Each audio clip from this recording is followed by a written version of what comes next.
अस्सलाम वालेकुम जी। जी ये पिफा जो ऑफिसर हैं काइंडली ज़रा मुझे ये कुछ राइट्स दें। हेलो, अस्सलाम वालेकुम। वालेकुम अस्सलाम जी। जी सर। जी बस मुझे स्लाइड ओपन करनी थी। ठीक है जी।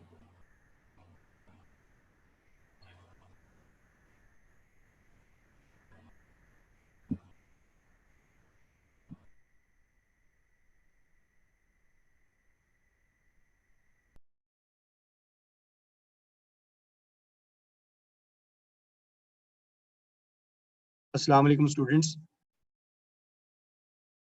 कल हम लोगों ने ओवरहेड्स को स्टार्ट किया था और ओवरहेड्स के चैप्टर में हम लोगों ने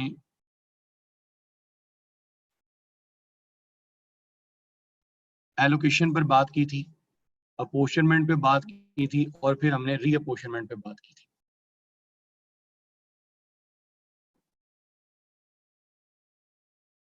हमारी जो लास्ट टाइम जो डिस्कशन चल रही थी that was regarding the reapportionment methods. Reapportionment methods की बेसिकली दो टाइप्स हैं। एक उसमें आ जाता है डायरेक्ट मेथड और दूसरी कैटेगरी आ जाती है इनडायरेक्ट मेथड। डायरेक्ट मेथड पे कल हमने बात की थी। डायरेक्ट मेथड पे कल हमने बात की थी और उसके ऊपर उसके हवाले से हमने एक एग्जांपल भी डिस्कस की थी।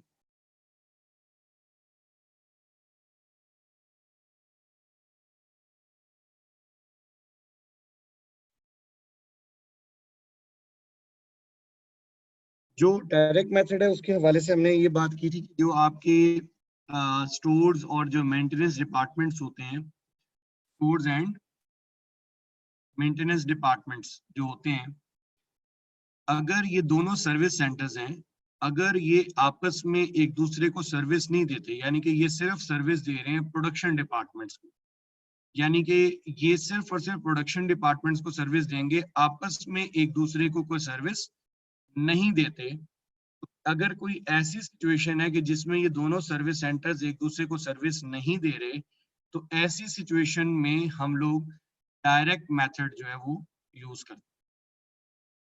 ठीक है, हम क्या करते हैं, डायरेक्ट मेथड यूज करते हैं। यानी कि अगर ऐसी सिचुएशन है कि बिल फर्ज अगर हमारे दो सर्विस सेंटर्स हैं, स्टोर्स और मेंटेनेंस, ना स्टोर्स ने मेंटेनेंस को कोई सर्विस दी ना मेंटेनेंस ने स्टोर को कोई सर्विस दी, तो ऐसी सिचुएशन में हम लोग डायरेक्ट मेथड को यूज करते हैं। अब मैंने इसके नीचे ये नोट भी लिख दिया था कि both service centres are providing services to only production cost centre, यानी कि सिर्फ प्रोडक्शन सेंटर्स को सर्विसेज दे रहे हैं, आपस में एक दूसरे को सर्विस नहीं दे रहे। तो जब ऐसी सिचुएशन होती है तो फिर कंपनीज जो है वो डायरेक्ट मेथड को यूज करती हैं फॉर रीअपोर्शनमेंट ऑफ ओवरहेड कॉस्ट। अब इसके अलावा दूसरा आ जाता है इनडायरेक्ट मेथड। इनडायरेक्ट मेथड में मैंने आपको कहा था कि दो इनडायरेक्ट मेथड्स हैं। एक है step down method. Step down method में सिचुएशन कुछ इस तरह से है कि जो सर्विस सेंटर्स हैं उनमें से कोई एक सेंटर सर्विस दे रहा है दूसरे सेंटर को और दूसरा सर्विस सेंटर उसको कोई सर्विस नहीं देता, यानी कि ये बात तो फॉर श्योर है कि वो प्रोडक्शन डिपार्टमेंट्स को सर्विसेज देते हैं, इसमें कोई दूसरी राय है ही नहीं। आप रीअपोर्शनमेंट के इन तीनों में से कोई भी मेथड यूज कर लें, आप डायरेक्ट मेथड यूज कर लें, आप स्टेप डाउन मेथड यूज कर लें, आप रेसिप्रोकल या रिपीटेड मेथड यूज कर लें, ये बात फॉर श्योर है कि प्रोडक्शन डिपार्टमेंट्स को तो उन्होंने सर्विस देनी देनी है, यानी कि प्रोडक्शन डिपार्टमेंट्स इसको सर्विस दी नहीं दी वाली बात नहीं है। प्रोडक्ट सर्विस सेंटर का काम है कि उसने प्रोडक्शन डिपार्टमेंट को सर्विस देनी है। ठीक है, सो मेथड कोई भी हो, ये बात तो फॉर श्योर है कि प्रोडक्शन डिपार्टमेंट को तो सर्विस दे रहे हैं। अब यहाँ पर सिचुएशन ये है कि जो स्टोर्स है वो तो मेंटेनेंस को सर्विस दे रहा है, लेकिन मेंटेनेंस स्टोर को कोई सर्विस नहीं दे रहा, यानी कि स्टोर को कोई सर्विस की जरूरत नहीं है, स्टोर को मेंटेनेंस से कोई सर्विस नहीं रिक्वायर्ड, उसको जरूरत नहीं है उससे कोई सर्विस लेने की। तो ऐसी सिचुएशन में फिर हम लोग स्टेप डाउन मेथड यूज करते हैं। इसको हम कहते हैं वन वे मेथड, यानी कि एक सर्विस सेंटर सर्विस दे रहा है और दूसरा नहीं दे रहा। One way method, one sided method, एक सर्विस सेंटर दूसरे को सर्विस दे रहा है लेकिन दूसरा उसको कोई सर्विस नहीं देता, तो ये कहलाता है स्टेप डाउन मेथड। ऐसी सिचुएशन में हम क्या यूज करते हैं, स्टेप डाउन मेथड हम लोग, ऐसी सिचुएशन में हम क्या यूज करते हैं, स्टेप डाउन मेथड यूज करते हैं।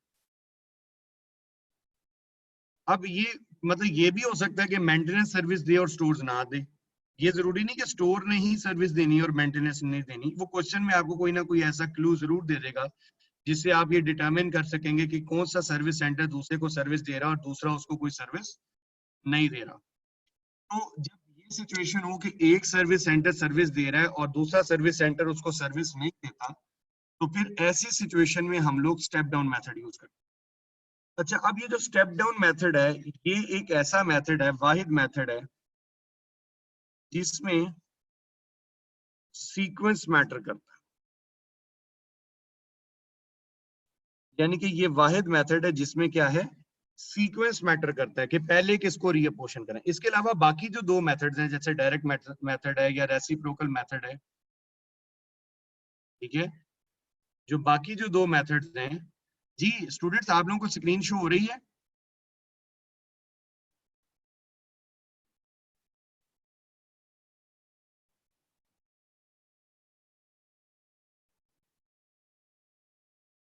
जी अफशा, आई थिंक ये बच्चे आपके एंड पे कुछ गड़बड़ है, इसको आप चेक करो, क्योंकि बाकी स्टूडेंट्स को तो हो रही है। देखो आपने अपनी डिवाइस से कहीं एक्टिव ना किया हो वीडियो।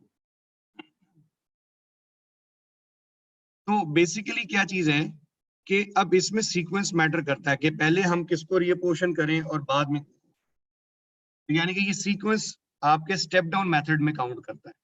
लेकिन जो बाकी दो मेथड्स हैं, जैसे डायरेक्ट मेथड है या रेसिप्रोकल मेथड है या रिपीटेड मेथड है, उसमें सीक्वेंस की कोई कंडीशन नहीं है। आप जिसको मर्जी पहले रीअपोर्शन कर लें, जिसको मर्जी बाद में रीअपोर्शन कर लें, उसमें कोई फर्क नहीं पड़ता। लेकिन स्टेप डाउन मेथड में आप सीक्वेंस को कंसिडर करते हो। अब सीक्वेंस ये है कि जो सर्विस सेंटर दूसरे सर्विस सेंटर को सर्विस देता है, आपने पहले उसको रीअपोर्शन करना है। जैसे इस सिचुएशन में, ये जो हमारे पास जो सिचुएशन है, इसमें हमने कहा कि स्टोर ने मेंटेनेंस को सर्विस दी है। इस सिचुएशन में क्या है, स्टोर ने मेंटेनेंस को सर्विस दी है।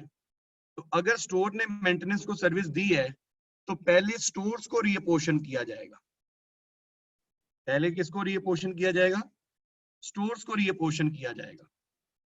पहले हम स्टोर्स को रीअपोर्शन करेंगे, उसके बाद हम मेंटेनेंस को रीअपोर्शन करेंगे, क्योंकि स्टोर मेंटेनेंस को सर्विस दे रहा है ना। तो जो सर्विस सेंटर दूसरे सर्विस सेंटर को सर्विस दे रहा है, पहले उसको रीअपोर्शन करें, उसके बाद फिर दूसरे वाले को रीअपोर्शन करें।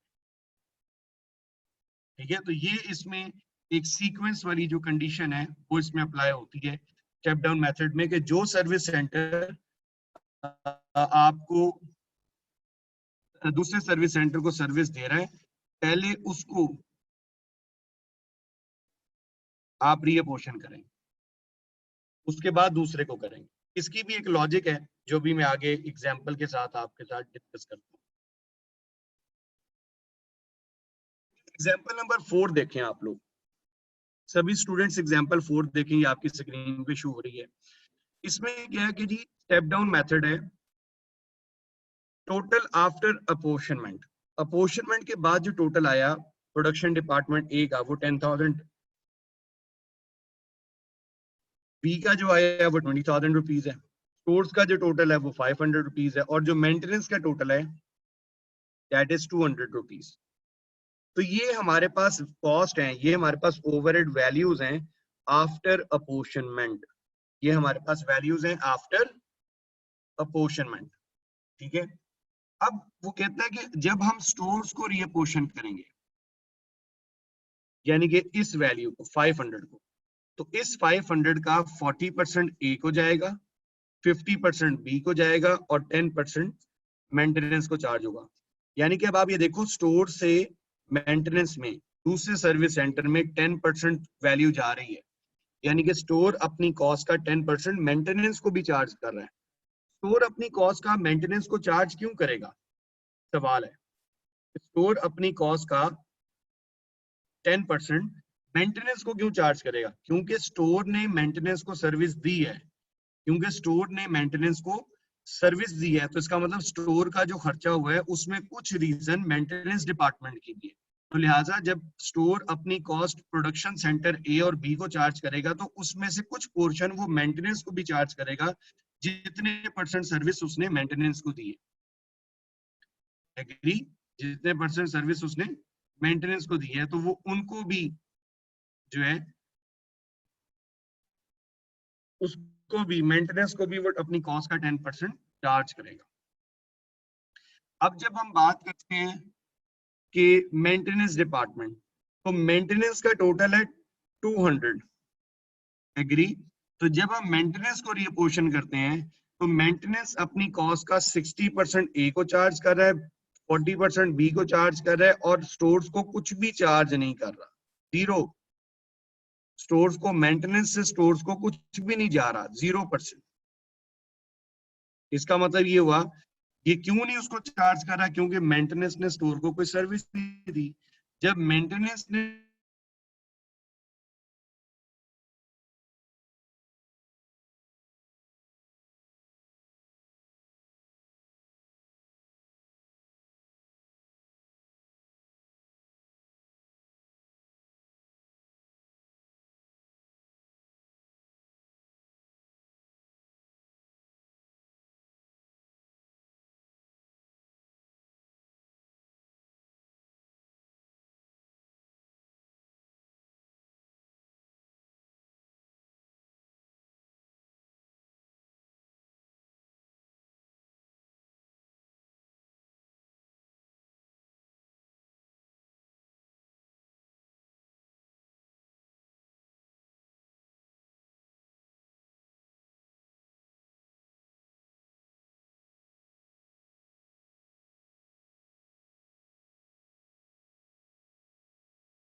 जी स्टूडेंट्स, सॉरी, ये नीचे जो है मॉडेम किसी ने छेड़ दिया था, सॉरी, ये जरा डिस्कनेक्ट हो गया। जी तो मैं आपको ये बता रहा था कि अब देखिए, तो मेंटेनेंस से कोई भी वैल्यू, मेंटेनेंस से कुछ भी उसमें चार्ज नहीं हो रहा, मेंटेनेंस से कुछ भी स्टोर्स में चार्ज नहीं हो रहा। मेंटेनेंस की वैल्यू सिर्फ किस में जा रही है? ए और बी में। अब मेंटेनेंस की वैल्यू सिर्फ ए और बी में क्यों जा रही है, स्टोर्स में क्यों नहीं आ रही? क्योंकि मेंटेनेंस ने स्टोर को कोई सर्विस नहीं दी। जब मेंटेनेंस ने स्टोर को कोई सर्विस नहीं दी तो फिर वो मेंटेनेंस वाला अपनी कोई वैल्यू इसमें चार्ज भी नहीं कर सकता। स्टोर्स अगर अपनी कोई सर्विस दे रहा है मेंटेनेंस को, इसी वजह से वो अपनी कॉस्ट का कुछ हिस्सा उसको चार्ज भी कर। जैसे हम कह रहे हैं कि जी स्टोर्स ने जो टोटल सर्विसेज दी हैं उसमें से 40% ए को दी हैं, 50% बी को दी हैं और 10% उसने मेंटेनेंस को दी हैं। तो अब यही रीजन है कि फिर स्टोर अपनी कॉस्ट का 40% ए को, 50% बी को और 10% मेंटेनेंस को चार्ज करेगा। लेकिन मेंटेनेंस ने सर्विस जो टोटल जो सर्विसेज दी हैं वो सिर्फ ए और बी को दी हैं। 60% उसने सर्विस ए को दी है और 40% उसने बी को दी है। तो लिहाजा मेंटेनेंस वाला अपनी कॉस्ट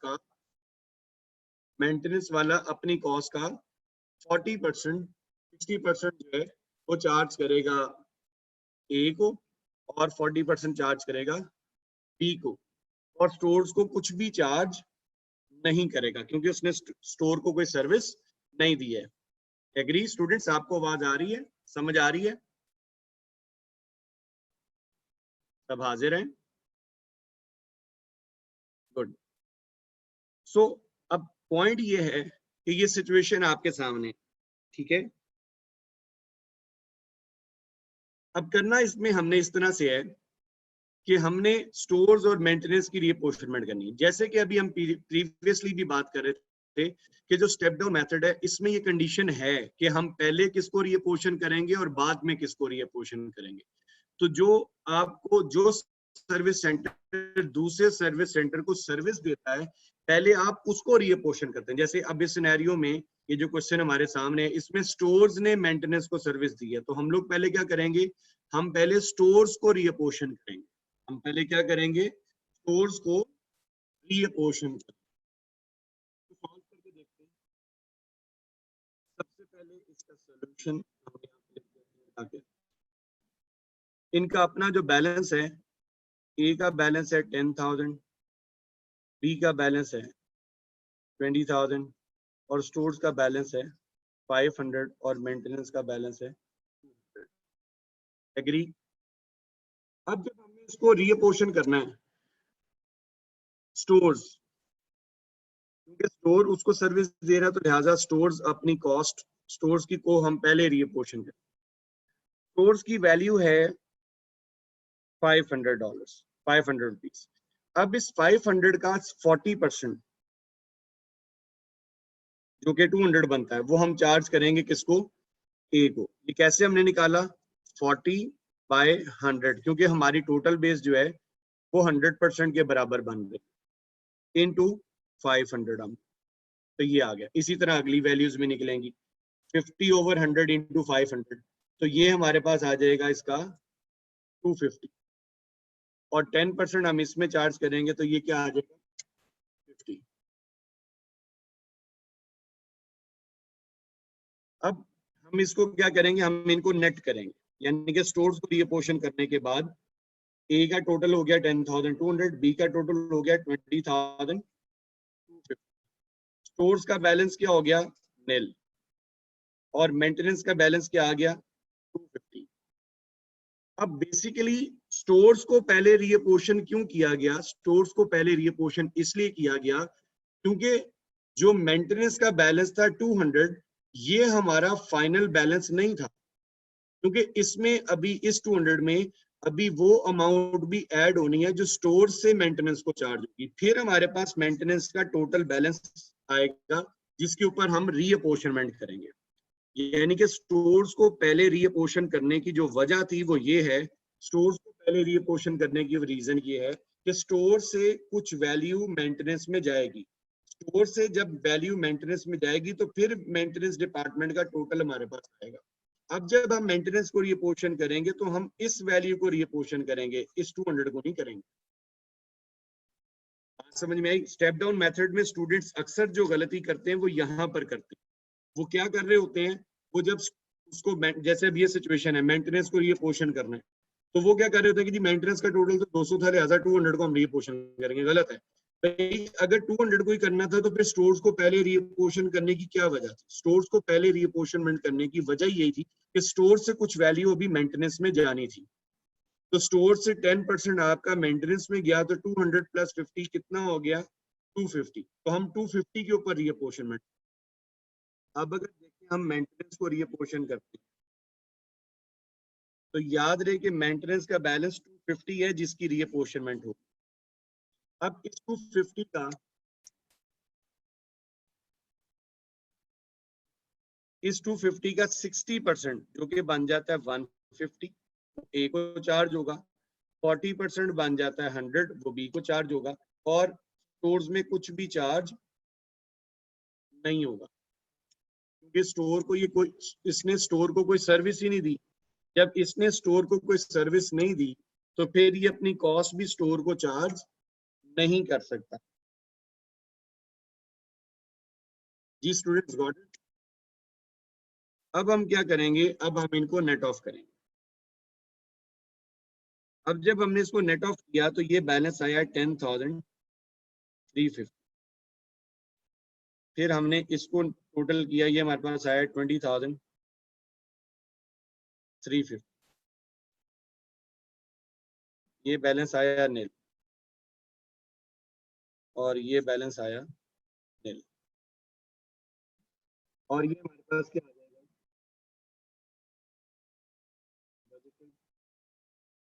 प्रोडक्शन। तो जब आपका एक सर्विस सेंटर दूसरे सर्विस सेंटर को सर्विस दे रहा हो और दूसरा उसको सर्विस ना दे रहा हो, तो फिर इस तरीके से री अपोर्शनमेंट, यानी कि ये जो मेथड की जो सिलेक्शन है फॉर री अपोर्शनमेंट, ये कोई ऐसे आपकी पसंद या नापसंद पर नहीं बेस करती, ये अकॉर्डिंग टू सिचुएशन ये बेस करती। ये सिचुएशन क्या चल रही है उस पर ये डिपेंड करता है कि ये री अपोर्शन कैसे हो।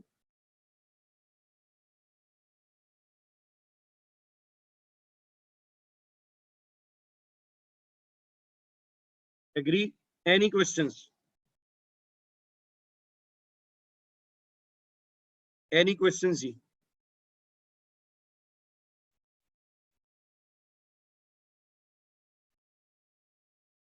जी स्टूडेंट्स,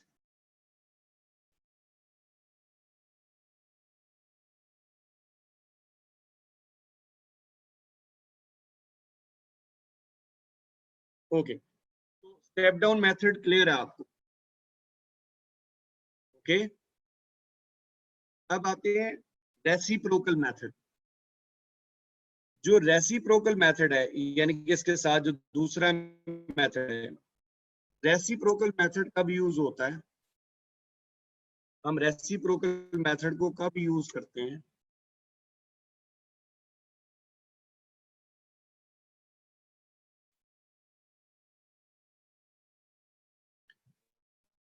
जब दोनों सर्विस सेंटर्स एक दूसरे को सर्विसेज दे रहे हो। जब दोनों सर्विस सेंटर्स एक दूसरे को सर्विसेज दे रहे हो। जब दोनों सर्विस, यानी कि प्रोडक्शन डिपार्टमेंट्स को तो सर्विस देनी देनी है, लेकिन वो आपस में भी एक दूसरे को सर्विस दे रहे हैं, तो फिर ऐसी सिचुएशन में हम लोग रेसिप्रोकल मेथड यूज करते हैं। इसको रिपीटेड मेथड भी कहा जाता है। रेसिप्रोकल या रिपीटेड मेथड। रेसिप्रोकल या रिपीटेड मेथड, यानी कि इसमें क्या हो रहा है कि जो आपके दोनों सर्विस सेंटर्स हैं वो सिर्फ और सिर्फ प्रोडक्शन डिपार्टमेंट्स को सर्विसेज नहीं दे रहे, बल्कि वो एक दूसरे को भी सर्विसेज दे रहे हैं, आपस में भी सर्विसेज एक्सचेंज कर रहे हैं। जब वो आपस में सर्विसेज एक्सचेंज कर रहे हैं तो इसका मतलब है कि वो अपनी कॉस्ट सिर्फ प्रोडक्शन डिपार्टमेंट्स पर रिपोर्शन नहीं करेंगे, बल्कि वो एक दूसरे को भी के साथ भी शेयरिंग करेंगे, एक दूसरे को भी अपनी कॉस्ट चार्ज करेंगे। तो ऐसी सिचुएशन में फिर कंपनी कौन सा मेथड यूज करती है? Reciprocal method. हमें क्वेश्चन में के इंफॉर्मेशन से, क्वेश्चन का जो डाटा है उससे या तो पता चलेगा कि कौन सा मेथड अप्लाई होने जा रहा है, या फिर वो क्वेश्चन में हमें बता देगा कि जी फलां मेथड से इसको हल कर। जैसे ये अभी आपके सामने एग्जांपल नंबर 5 शो हो रही है आप, वो कहते हैं कि जी आपके दो प्रोडक्शन कॉस्ट सेंटर्स हैं। एक है आपके पास प्रोडक्शन कॉस्ट सेंटर स्टोर्स, जो अपनी कॉस्ट का 40% ए को चार्ज कर रहा है, 50% बी को चार्ज कर रहा है और 10% मेंटेनेंस को चार्ज कर रहा है। यानी कि स्टोर से मेंटेनेंस में 10% जा रहा है। दूसरा है मेंटेनेंस, जब आप मेंटेनेंस को रीअपोर्शन करते हैं तो मेंटेनेंस अपनी कॉस्ट का 60% ए को, 20% बी को और 20% स्टोर्स को भी चार्ज करता है। इसका मतलब ये हुआ कि मेंटेनेंस जो है वो स्टोर्स को भी के साथ भी अपनी कॉस्ट शेयर करता है। इसका मतलब दोनों डिपार्टमेंट्स एक दूसरे को सर्विसेज दे रहे हैं, इसलिए वो अपनी कॉस्ट का पोर्शन एक दूसरे के साथ शेयर भी कर रहे हैं। अगर आप लोगों के पास वो नोट्स मैंने आप लोगों को भेजे हैं, अगर आप लोग वो नोट्स अपने सामने रख लें, क्योंकि मुझे अब स्लाइड चेंज करनी पड़ेगी क्योंकि क्वेश्चन एक स्क्रीन पे पूरा नहीं आएगा।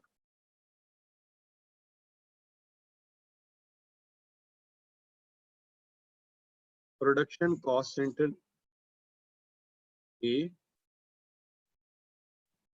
और बी, इसी तरह से सर्विस कॉस्ट सेंटर्स में स्टोर्स और मेंटेनेंस।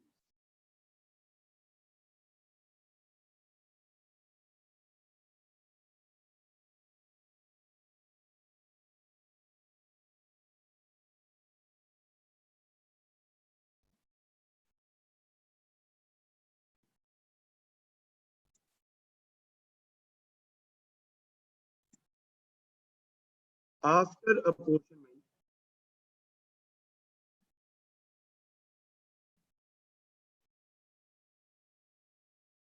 ए का बैलेंस है 10,000 और बी का बैलेंस है 20,000। स्टोर्स का बैलेंस है 500 और मेंटेनेंस का बैलेंस है 200। अब जैसे कि हमने पहले भी बात की थी, इसमें कंडीशन नहीं है, जिसको मर्जी आप पहले रीअपोर्शन कर लें, जिसको मर्जी आप बाद में रीअपोर्शन कर लें, इससे कोई फर्क नहीं पड़ता।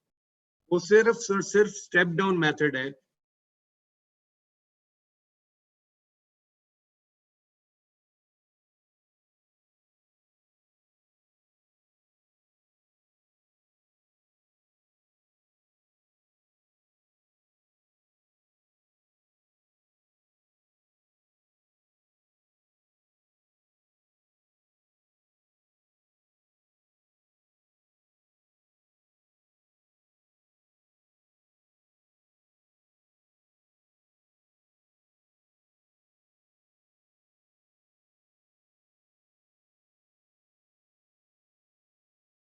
और स्टूडेंट्स, ये एक मसला हो रहा है आज नेट का।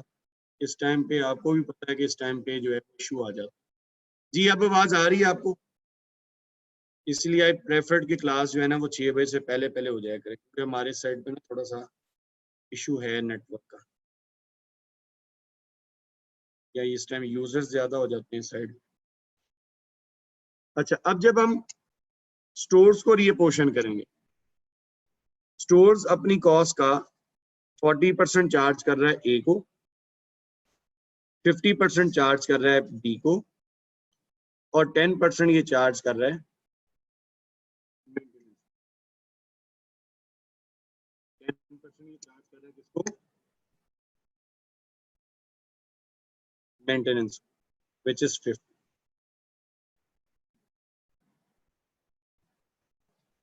अब हम इसको नेट ऑफ करेंगे। जब हम इसको नेट ऑफ करेंगे तो हमारे पास इसका बैलेंस बनेगा 10,000, 20,000, 250। स्टोर्स का बैलेंस,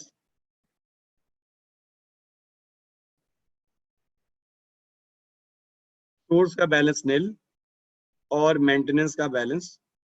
क्लास पढ़ानी, स्मगलिंग नहीं करनी, 12 बजे होनी चाहिए जी। अब आ जाएंगे मेंटेनेंस में। जब हम मेंटेनेंस को रीअपोर्शन करेंगे तो मेंटेनेंस का बैलेंस है हमारे पास 250। इसके ऊपर रीअपोर्शनमेंट हो 250 का 60% 150, 20% 50 और 20%।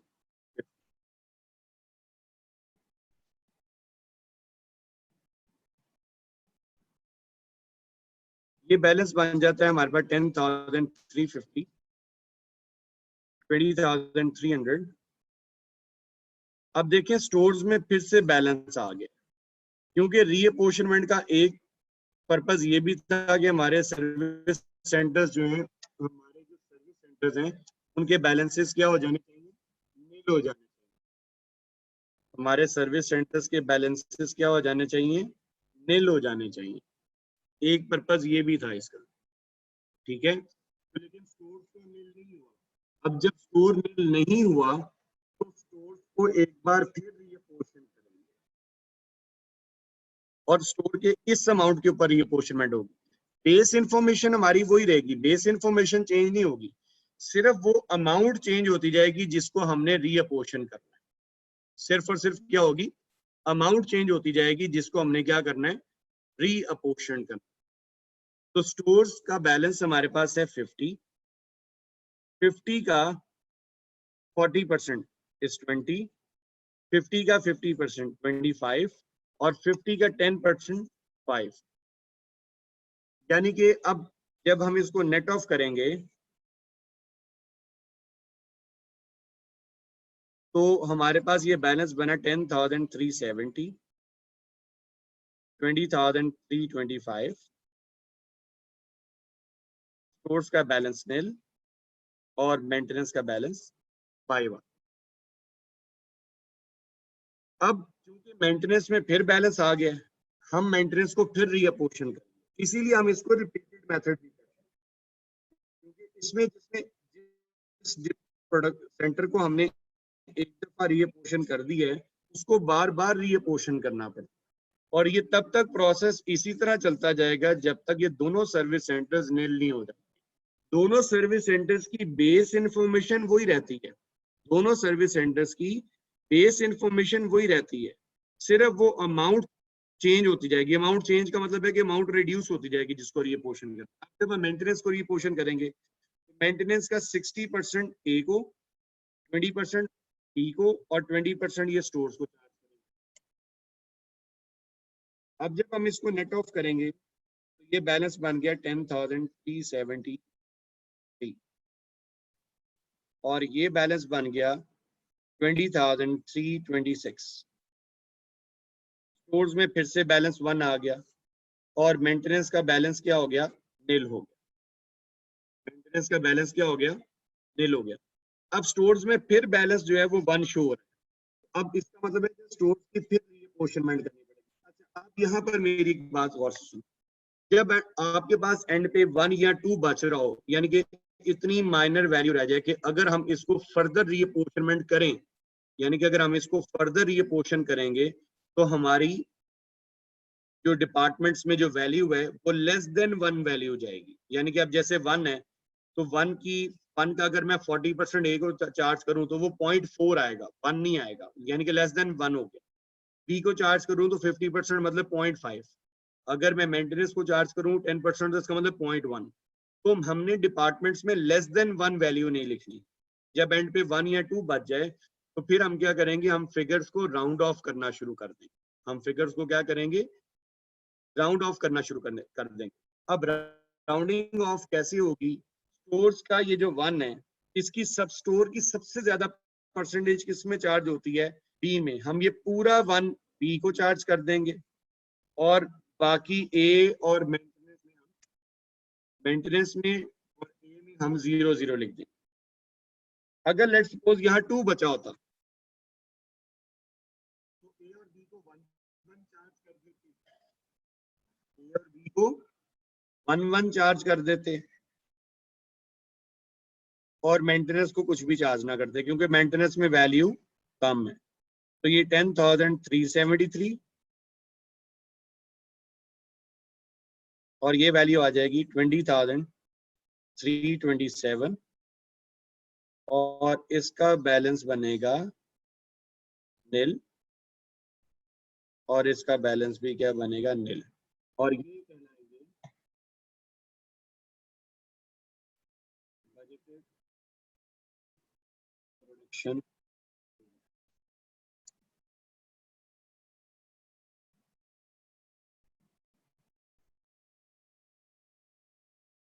तरीकाकार वही है, बस इसमें ये है कि हमें बार बार एक ही डिपार्टमेंट को, दोनों डिपार्टमेंट्स को रीअपोर्शन करते रहना पड़ेगा। तब तक करते रहेंगे जब तक दोनों नील नहीं हो जाते।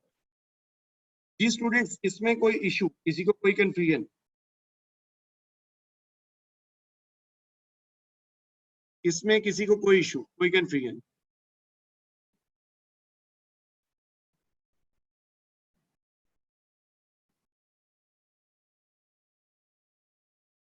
इसमें जिसको मर्जी पहले कर लें,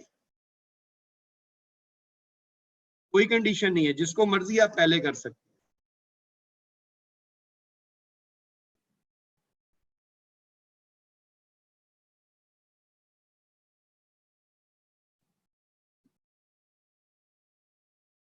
चले, मैं आपको ना एक एमसीक्यू देता हूं, मुझे अभी सब लोग वो सॉल्व करके देंगे।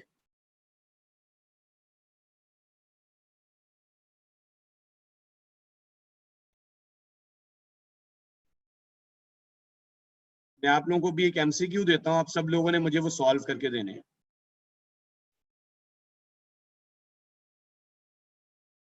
ताकि पता तो चले ना कितनी का आप लोगों को समझ आई। जी अभी हम एक क्वेश्चन करते हैं ना, आपको इससे क्लियर हो जाएगा।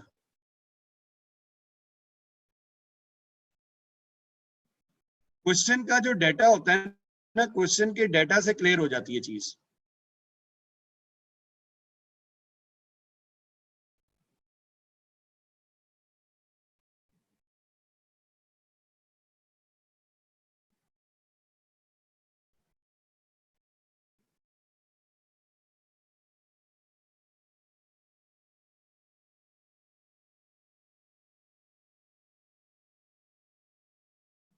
जी ये आपकी स्क्रीन पे शो हो रहा होगा क्वेश्चन नंबर 13, ये जरा करें, एमसीक्यू नंबर 13 करें सब लोग जल्दी से।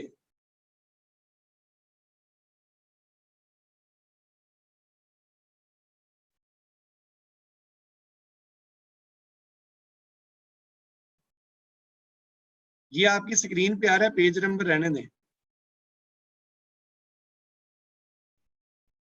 एक सेकंड, ये अब आपको शो हो रहा होगा, अब शो हो रहा होगा।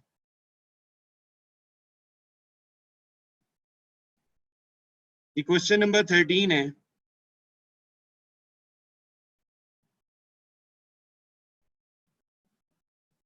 ये करें, आपके पास 2 मिनट्स हैं, क्विकली जरा।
ये स्टूडेंट जरा जल्दी करें, शाबाश।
नहीं, इतने ज्यादा डिपार्टमेंट्स के बताने की जरूरत नहीं है। आपने सिर्फ बताना है जो प्रोडक्शन कॉस्ट सेंटर जी का जो टोटल, बस जी। जी का वो पूछ रहे हैं, इसलिए आपका भी इंटरेस्ट सिर्फ जी में होना चाहिए।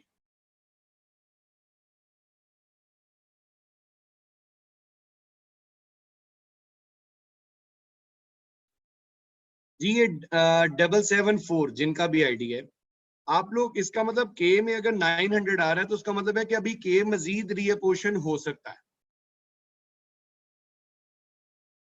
जब तक के और जे दोनों जीरो नहीं हो जाएंगे तब तक आपने जे और के को रीअपोर्शन करते जाना है वन बाय वन।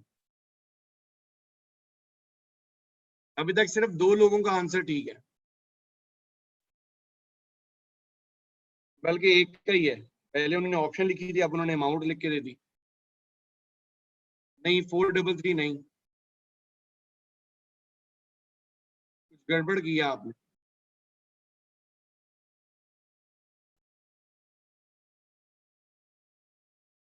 शाबाश 520।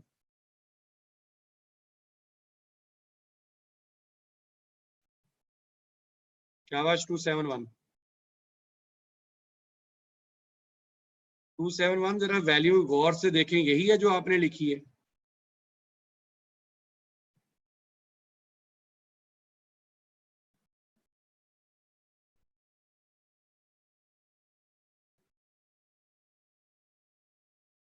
लग रहा है आपके लिखने में गलती हुई। शाबाश 1464। शाबाश।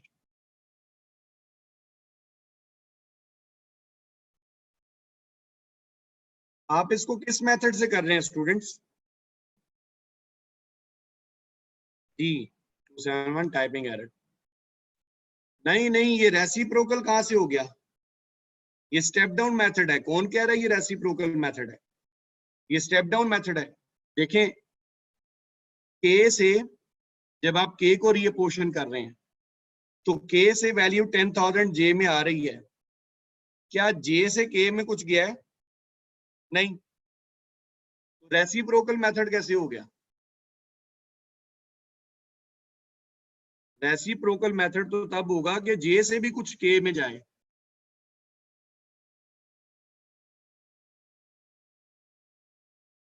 जे से अगर के में कुछ जाएगा तो फिर ये रेसिप्रोकल है, यानी कि दोनों सर्विस सेंटर अगर एक दूसरे को सर्विस देंगे तो ये रेसिप्रोकल होगा।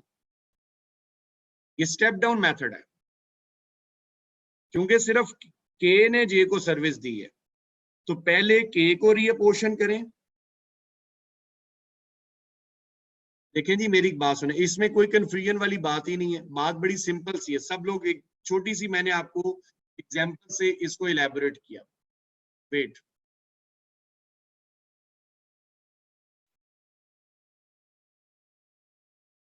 मैंने आपसे कोई लंबी चौड़ी बात ही नहीं की, मैंने तो एक छोटा सा आपको हल बताया। क्या हल बताया कि रेसिप्रोकल स्टेप डाउन मेथड कब होता है?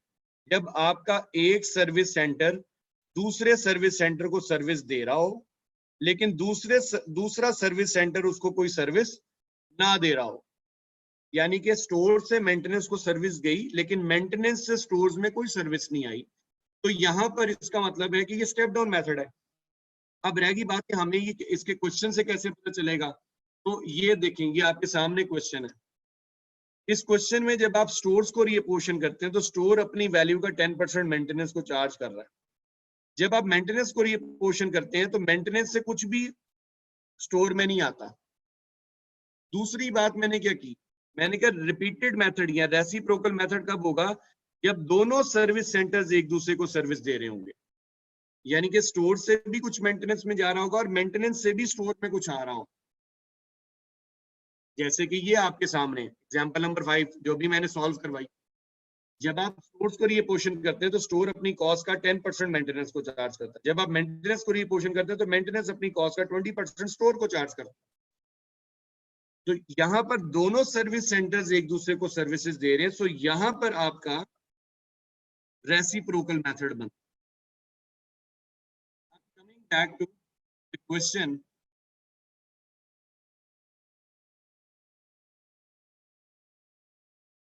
क्वेश्चन की इंफॉर्मेशन क्लियर है। उसने खुद कहा बड़ा क्लियरली कि जब आप जे को रीअपोर्शन करते हैं तो जे की वैल्यू सिर्फ 30% जी में और 70% एच में जाती है, यानी कि के को कुछ भी नहीं जाता। जब आप के को रीअपोर्शन करते हैं तो के से 50% जी में आता है, 40% एच में जाता है, 10% जे में आता है। इसका मतलब है कि के जे को चार्ज कर रहा है, तो पहले के को रीअपोर्शन करें, उसके बाद जे को करें। पहले के की रीअपोर्शनमेंट होगी, फिर जे की रीअपोर्शनमेंट होगी। जी करें जरा सब लोग, जिनका अभी भी गलत है। जो करेक्ट आंसर है इस क्वेश्चन का, that is option B. Correct answer जो है वो ऑप्शन बी है, सेकंड ऑप्शन आंसर 58,540।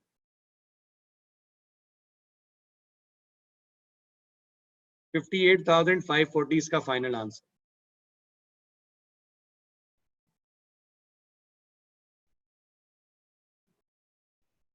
पहले के को रीअपोर्शन करें, उसके बाद जे को करें, और के से जो वैल्यू जे में जाएगी उसको जे के टोटल 30,000 में ऐड करके फिर आपने 30 और 70% जीएच को चार्ज करना है, उसके बगैर नहीं चार्ज करना। जिन लोगों का आंसर 58,000 आ रहा है उन्होंने मेरे ख्याल में यही गलती की।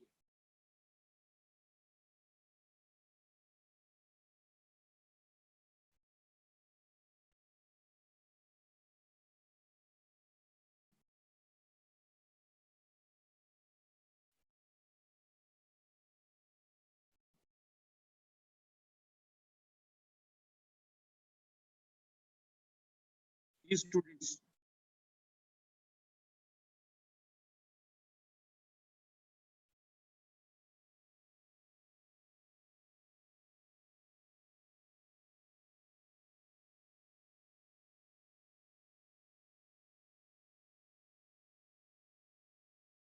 जी इसका आंसर बी ऑप्शन है।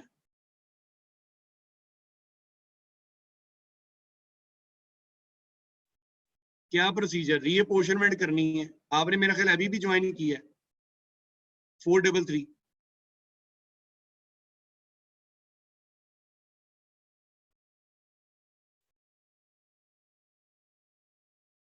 कहाँ कंफ्यूजन है?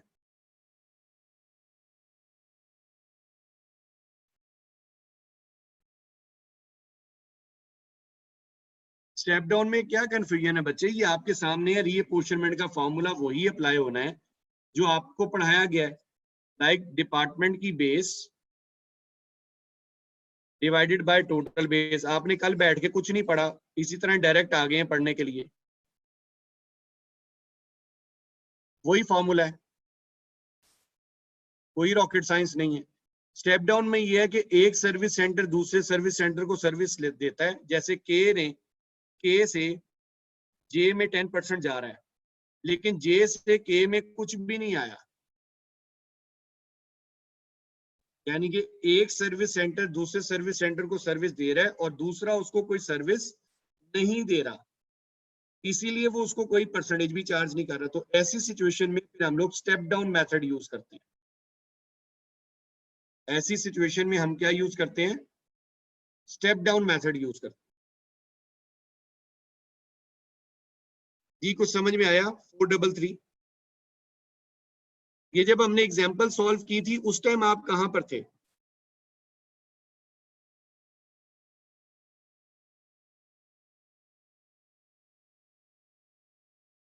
फोर डबल थ्री जब मैंने आज पहली एग्जांपल सॉल्व करवाई है तो आप कहां पे थे?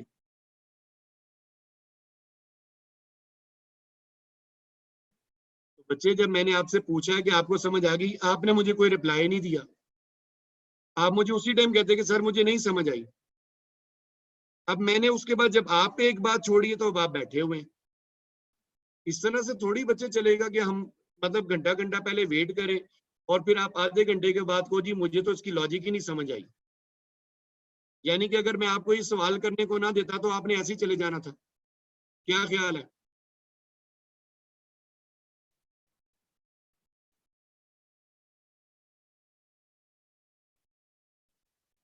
फिर अब आप ऐसे ही चले जाएं फिर आज।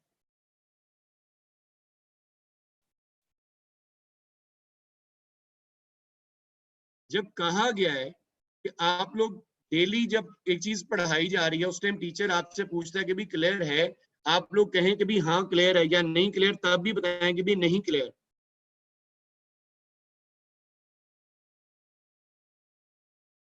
बच्चे देखो मेरी एक बात सुनो, मुझे आप जब एक चीज में पढ़ा रहा हूं ना उस टाइम 1000 दफा पूछ लो, मुझे कोई इशू नहीं है। मैं वो चीज पढ़ा के अगला टॉपिक भी करवा कर उसकी एग्जाम्पल भी करवा के फिर एक क्वेश्चन दे रहा हूं, और आप अब मुझसे डायरेक्टली ये पूछ रहे हो कि स्टेप डाउन में होता गया है। डिफरेंस क्या है? ये तो वही बात हुई कि आप पहले सोए हुए थे आधा घंटा।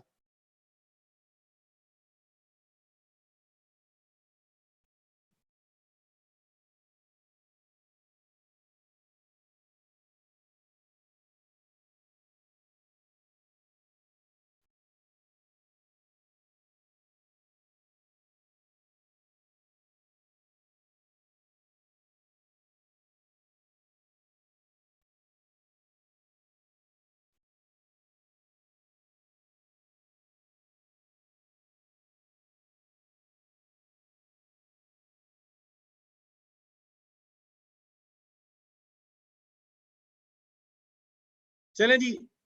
जी स्टूडेंट्स, ये क्वेश्चन नंबर जो 13 अभी दिया था उसमें आप लोगों का आंसर आया बी ऑप्शन या नहीं?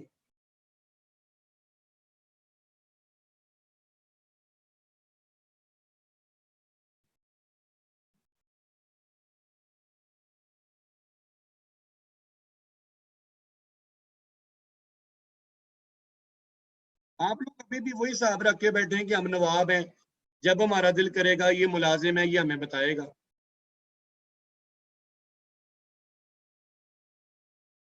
आपको जो नोट्स दिए हुए हैं जो मैंने आपको व्हाट्सएप भी किए थे, ठीक है, उसके अंदर इस चैप्टर के अंदर जो एग्जांपल नंबर 6 है वो आप लोगों ने सॉल्व करनी है तीनों मेथड से, डायरेक्ट मेथड से भी, स्टेप डाउन मेथड से भी और रेसिप्रोकल मेथड से भी। तीनों मेथड से वो एग्जांपल सॉल्व होनी चाहिए। नेक्स्ट हमारा जो टॉपिक है दैट इज एब्जॉर्प्शन।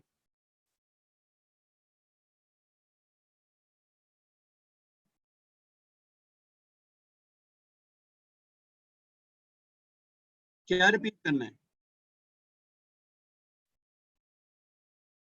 आपके जो नोट्स मैंने आपको व्हाट्सएप किए हुए हैं, ठीक है, उसमें एग्जाम्पल नंबर 6 है, ये स्लाइड्स आपको मिल जाएंगे भी आज। उन स्लाइड्स में ये लिखा हुआ होगा। एग्जाम्पल 6 मैंने आपको एज ए होम असाइनमेंट दी है।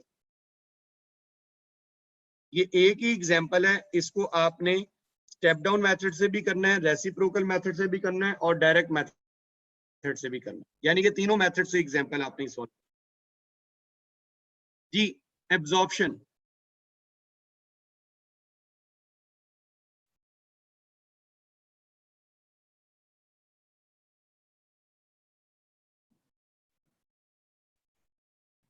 अच्छा, अभी एब्जॉर्प्शन क्या है? हमने अभी तक इस चैप्टर में 3 चीजें डिस्कस की, एलोकेशन डिस्कस की, अपोर्शनमेंट डिस्कस की, फिर हमने रीअपोर्शनमेंट भी डिस्कस की। अब हम मूव कर रहे हैं एब्जॉर्प्शन पे। एब्जॉर्प्शन क्या होती है? देखो, जब हमने ये चैप्टर स्टार्ट किया था, तो इस चैप्टर के स्टार्ट में मैंने आपको कहा था कि इस चैप्टर में हमने 2 काम करने हैं। वो 2 काम कौन कौन से हैं?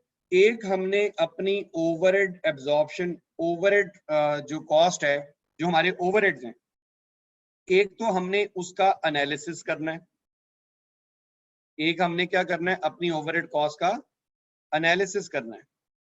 और सेकेंडली हमने इसका क्या करना है? अपनी ओवरहेड कॉस्ट को टोटल से पर यूनिट फॉर्म में कन्वर्ट करना है। अपनी ओवरहेड कॉस्ट को क्या करना है? टोटल से पर यूनिट फॉर्म में कन्वर्ट करना है। हमने एलोकेशन की, हमने अपोर्शनमेंट की, हमने रीअपोर्शनमेंट की। एलोकेशन, अपोर्शनमेंट और रीअपोर्शनमेंट, ये तीनों चीजें करने के बाद भी हमने देखा कि अभी भी हमारे पास जो ओवरहेड्स बच रहे हैं वो हमारे पास टोटल की फॉर्म में, ये देखें आपके सामने, ये भी हमने रीअपोर्शनमेंट की है। तो ए के ओवरहेड्स निकले 10,373, बी के निकले 20,327, यानी कि अभी भी ये टोटल अमाउंट में है, अभी भी ये पर यूनिट अमाउंट में नहीं आए। तो एब्जॉर्प्शन वो मेथड है जिससे हम क्या करते हैं कि अपनी ओवरहेड कॉस्ट को, अपनी ओवरहेड कॉस्ट को टोटल से पर यूनिट फॉर्म में कन्वर्ट करते हैं। एब्जॉर्प्शन वो टेक्निक है, एब्जॉर्प्शन वो मेथड है जिससे हम क्या करते हैं? अपनी ओवरहेड कॉस्ट को टोटल से पर यूनिट फॉर्म में कन्वर्ट करते हैं। एब्जॉर्प्शन वो टेक्निक है, एब्जॉर्प्शन वो मेथड है जिससे हम अपनी ओवरहेड कॉस्ट को टोटल से पर यूनिट फॉर्म में कन्वर्ट करते हैं। हम अपनी ओवरहेड कॉस्ट को क्या करते हैं? टोटल से पर यूनिट फॉर्म में कन्वर्ट करते हैं। ठीक है, कैसे करते हैं? इसके लिए हम निकालते हैं ओवरहेड एब्जॉर्प्शन रेट, जिसको हम OAR कहते हैं। हम इसके लिए क्या करते हैं? ओवरहेड एब्जॉर्प्शन रेट कैलकुलेट करते हैं, OAR, overheads absorption rate. Overhead absorption rate कैसे है? बजटेड प्रोडक्शन ओवरहेड्स, फर्ज करें कि हमारे बजटेड प्रोडक्शन ओवरहेड्स जो हैं वो लग रहे हैं 1 लाख रुपीस के, यानी कि हमारे जो एस्टिमेट है कि हमारे बजटेड ओवरहेड्स कितने होंगे? 1 लाख रुपीस के। और हम इस पीरियड में 10,000 यूनिट्स प्रोड्यूस करेंगे। इसका मतलब ये हुआ कि हमें, हमारा जो ओवरहेड एब्जॉर्प्शन रेट है वो कितना होगा? ₹10 पर यूनिट। हमारा ओवरहेड एब्जॉर्प्शन रेट क्या होगा? ₹10 पर यूनिट। हमारा ओवरहेड एब्जॉर्प्शन रेट क्या होगा? ₹10 पर यूनिट। यानी कि हम इसमें क्या करेंगे? ओवरहेड एब्जॉर्प्शन रेट कैलकुलेट करेंगे। Overhead absorption rate is equals to budgeted production overheads, budgeted production overheads divided by budgeted activity level. यानी कि इसको हम कहते हैं प्री डिटरमाइंड रेट। इसको हम क्या कहते हैं? Pre determined rate. Pre determined rate यानी कि जो पहले से निकाला हुआ रेट, उसको हम कहते हैं pre determined rate. Budgeted overheads divided by budgeted activity level. तो ये हम अपना ओवरहेड एब्जॉर्प्शन रेट एडवांस में निकाल लेते हैं। स्टूडेंट्स को समझ में आई बात या नहीं आई? हम क्या करते हैं? अपना ओवरहेड एब्जॉर्प्शन रेट एडवांस में मेजर कर लेते हैं। अपना ओवरहेड एब्जॉर्प्शन रेट एडवांस में कैलकुलेट कर लेते हैं, पीरियड के शुरू में निकाल लेते हैं। और वो जो रेट हमारे पास निकलता है, उस रेट की बेस पर हम अपनी ओवरहेड कॉस्ट कैलकुलेट करते रहते हैं, कस्टमर को चार्ज करते रहते हैं। लिसन, मैं आपको एक छोटी सी एक एग्जांपल, बड़ी एक लोकल सी एग्जांपल से आपको एक समझाता हूँ। एक बंदा है जिसने, जो क्या हुआ कि जी रिटायर हो गया। लेट्स सपोज कहीं कोई जॉब करता था या आर्मी में कोई स्पाइस हुई था, वो वहां से रिटायर हो गया। आफ्टर रिटायरमेंट उसने, अब चूंकि वो भी फिट है, एक्टिव है, तो वो कहता है कि जी मैं घर में फालतू फारिग ही बैठा रहता हूँ, तो मेरे पास एक हुनर है। हुनर इन द सेंस कि जी मुझे टेलरिंग का काम आता है। मुझे दर्जियों का काम आता है, तो क्यों ना मैं फारिग बैठने की बजाय टेलर शॉप एक खोल लूं, टेलरिंग का काम शुरू कर लूं, अपना एक शॉप बना लूं और उस पर टेलरिंग का काम करना शुरू कर दूं। अब जब उसने ये चीज एस्टिमेट की, अब वो देखा कि जी मैंने टेलरिंग का काम शुरू करना है, तो टेलरिंग का काम शुरू करने के लिए मुझे एक रेट डिसाइड करना पड़ेगा कि एक सूट को स्टिच करने के मैं क्या कितने पैसे चार्ज करूं। तो मुझे क्या करना पड़ेगा कि मुझे एक रेट डिसाइड करना पड़ेगा कि मैं एक सूट के क्या चार्जेस रखूं, यानी कि एक सूट सीने के कितने पैसे चार्ज करूं। तो मुझे बेसिकली उसके लिए कोई एक रेट, एक अप्रोप्रिएट स्टिचिंग चार्ज चाहिए। अब वो कहता है कि अच्छा अगर हम एक सूट सिए, एक सूट सीने पर जो मेरी डायरेक्ट कॉस्ट यानी कि जो मेरी प्राइम कॉस्ट लगती है, एक सूट सीने पे जो मेरी प्राइम कॉस्ट लगती है, फर्ज करेंगे जी वो 250 रुपीज पर यूनिट। एक यूनिट सीने पर, एक यूनिट स्टिच करने पर मेरी जो प्राइम कॉस्ट आती है वो 250 रुपीज है। तो ये तो देखो जो डायरेक्ट कॉस्ट होती है वो इजीली एस्टिमेटेबल होती है, इजीली मेजरेबल होती है, तो इसलिए उसने प्राइम कॉस्ट को, यानी कि एक सूट सीने पे मटेरियल कितना लगेगा, एक सूट स्टिच करने पे लेबर कितनी आएगी, एक सूट स्टिच करने पे अगर हमारा कोई डायरेक्ट एक्सपेंस हो रहा है लाइक एम्ब्रॉयडरी वगैरह करवा रहे हैं तो वो कितना आएगा, तो ये मेजर करना आसान है। लेकिन सूट सीने में खाली डायरेक्ट कॉस्ट नहीं लगती, कुछ आपकी इनडायरेक्ट कॉस्ट भी लग रही होती है, जैसे बटन्स की कॉस्ट है, ठीक है, इसके अलावा शॉप का रेंट भी है, इसके अलावा शॉप के बिल्स भी हैं, ठीक है, इसके अलावा आपकी और मेंटेनेंस वगैरह भी है, मशीन्स की मेंटेनेंस चार्जेस भी हैं, मशीन्स की डेप्रिसिएशन भी है, ये सारे अखराजात भी हैं, ठीक है। यानी कि अगर वो शख्स टेलरिंग की शॉप शुरू करे, ठीक है, और टेलरिंग का काम शुरू करने से पहले उसको एक एस्टिमेटेड सेलिंग प्राइस चाहिए, यानी कि एस्टिमेटेड स्टिचिंग चार्ज चाहिए कि वो स्टिचिंग की क्या प्राइस चार्ज करे। फर्ज करेंगे जी ये बटन्स वगैरह के ऊपर जो उसका खर्चा होगा, लेट्स सपोज के 100 रुपए के वो बटन ले आएगा एक महीने के लिए, रेंट उसका जो चार्ज होगा, ठीक है, शॉप का जो रेंट उसको पड़ेगा, लेट्स सपोज के जी शॉप का रेंट उसको 5000 पड़ेगा, बिल उसको पड़ेंगे 2000 के। इसके अलावा जो मेंटेनेंस चार्जेस हैं, फर्ज कर लें मेंटेनेंस उसको पड़ेगी 500 रुपीज की, डेप्रिसिएशन उसको पड़ेगी 400 रुपए की।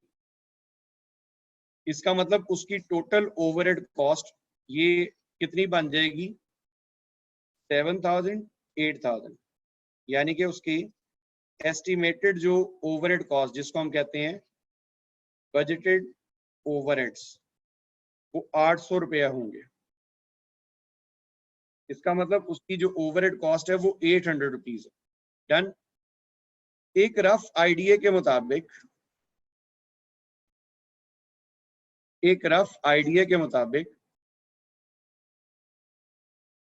उसने कैलकुलेट किया कि जी अगर एक महीने में मुझे मेरी ओवरहेड कॉस्ट 800 रुपया है, फर्ज करें कि मैं एक महीने में 400 यूनिट्स स्टिच करूं, तो मेरा ओवरहेड चार्ज कितना बनेगा। 400 सूट बहुत ज्यादा नहीं हो जाएंगे एक महीने। फर्ज करें जी वो कहते हैं कि एक महीने में अगर मैं एक महीने में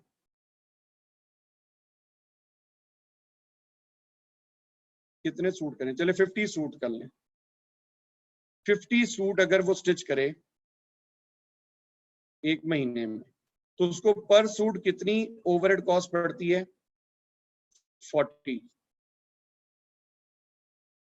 स्टूडेंट्स को समझ में आ रहा है कि नहीं आ रहा, क्या आप गायब हैं।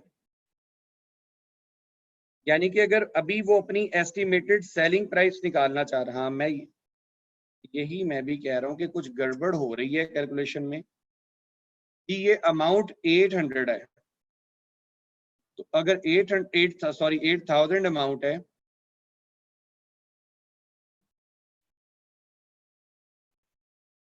तो लेट सपोज के जी वो कितने सूट स्टिच करेगा, 400 सूट स्टिच करेगा, तो उसको पर सूट कितनी ओवरहेड कॉस्ट पड़ेगी, 200 आई गेस। यही बनता है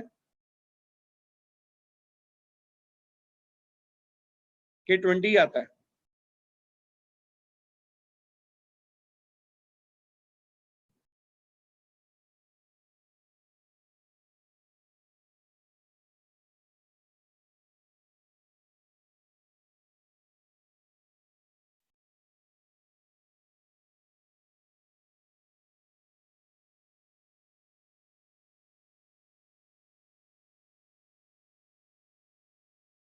अकल के दुश्मनों 20 आता है, तो 40 यूनिट्स हैं, लेट सपोज जी वो स्टिच जो करेगा एक महीने में, वो टोटल चलो 50 कर लो, 50 सूट्स वो स्टिच करेगा, तो उसको पर यूनिट कितनी पड़ेगी ओवरहेड कॉस्ट जी, 8000 डिवाइड बाय 50, तो उसको ओवरहेड कॉस्ट पड़ेगी 180 rupees per unit, 180 rupees per unit. अगर वो 8000 सूट जो है वो स्टिच करता है, ठीक है, अगर वो 8000 उसको कॉस्ट पड़ रही है, और कितने 50 सूट अगर वो एक महीने में स्टिच कर लेता है, तो उसका overhead absorption rate 160 per unit हो जाएगा। उसका ओवरहेड एब्जॉर्प्शन रेट क्या हो जाएगा, 160 पर यूनिट। तो यहां पर हम अपनी ओवरहेड कॉस्ट भी ऐड कर लेते हैं।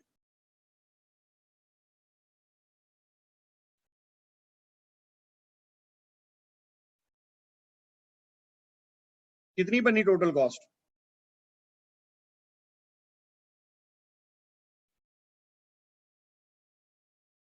410। लेट सपोज कि उसने इसके अंदर 140 का या 190 का उसने प्रॉफिट रख लिया, तो एस्टिमेटेड जो स्टिचिंग चार्ज होगा that would be 600 per unit. ये उसने सेलिंग प्राइस रख ली 600 रुपया।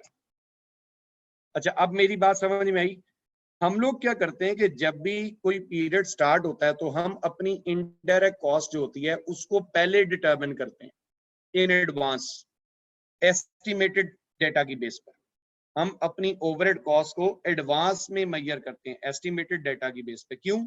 क्योंकि ये जो सारी वैल्यूज हैं, जैसे ये है, ये है, ये है, ये है, ये आपके यूनिट्स के हिसाब से नहीं चार्ज हो रही होती, ये आपके यूनिट्स के हिसाब से चार्ज नहीं होती, ठीक है, ये टोटल कलेक्टिवली चार्ज होती है। देखिए ना, जिस तरह आप, मैं कहता हूँ बिल्डिंग का शॉप का रेंट है, तो रेंट तो उतना ही रहना, चाहे उसमें एक सूट सिए बेशक 1000 सिले, रेंट तो उतना ही रहेगा। तो इसलिए इनको कलेक्टिव करके इनका पीरियड के स्टार्ट में एक प्री डिटरमिन्ड रेट कैलकुलेट कर लिया जाता है, जिसको हम ओवरहेड एब्जॉर्प्शन रेट कहते हैं। बजटेड डेटा की बेस पर हम एडवांस में एक ओवरहेड एब्जॉर्प्शन रेट निकालते हैं। अब उसने एडवांस में एक ओवरहेड एब्जॉर्प्शन रेट निकाला 160 रुपीज पर सूट, जिसको उसने 160 को इनकॉर्पोरेट किया अपनी प्राइम कॉस्ट में। टोटल कॉस्ट उसकी निकली 410 के अंदर उसने 190 रुपीज का प्रॉफिट रख के एस्टिमेटेड सेलिंग प्राइस उसने सेट कर ली जी 600। यानी कि उस बंदे के पास जो भी शख्स सूट स्टिच करवाने आएगा, वो उसको 600 रुपीज चार्ज करेगा। उसको कितने पैसे चार्ज करेगा, वो उसको 600 रुपीज चार्ज करेगा। तो सेलिंग प्राइस उसके लिए क्या चार्ज करेगा, 600 रुपीज वो सेलिंग प्राइस चार्ज करेगा। ये रीजन है कि हमने एडवांस में अपना ओवरहेड एब्जॉर्प्शन रेट निकालना। अब जो भी कस्टमर आता जाएगा, उसको हर कस्टमर से वो सूट के पैसे क्या लेगा, सूट की स्टिचिंग क्या रहेगा, सेलिंग प्राइस क्या चार्ज करेगा, 600 रुपीज पर यूनिट।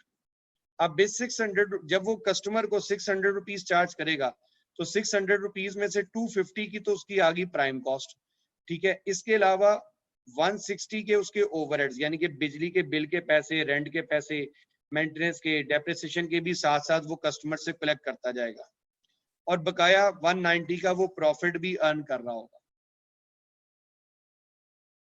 स्टूडेंट्स को समझ में आई बात या नहीं आई? तो इसलिए इसको एडवांस में मेजर किया जाता है। देखिए अब पूरी शॉप का जो रेंट है वो एक ही कस्टमर को थोड़ी चार्ज कर देंगे। लेट सपोज कि शॉप का रेंट 2000 है, तो अब वो ये थोड़ी कस्टमर के वो जो टेलर है वो ये थोड़ी कहेगा जी ठीक है जी आप सूट की स्टिचिंग देंगे 250 प्लस 2000 शॉप का रेंट। अब हर कस्टमर से तो वो 2000 रेंट नहीं ना लेगा, ठीक है, लेकिन उसने रेंट भी कस्टमर से ही कलेक्ट करके शॉप का पे करना है, अपनी जेब से उसने पे नहीं करना। जी स्टूडेंट्स को समझ में आई बात या नहीं आई? किसी को कोई मसला तो भी पूछें।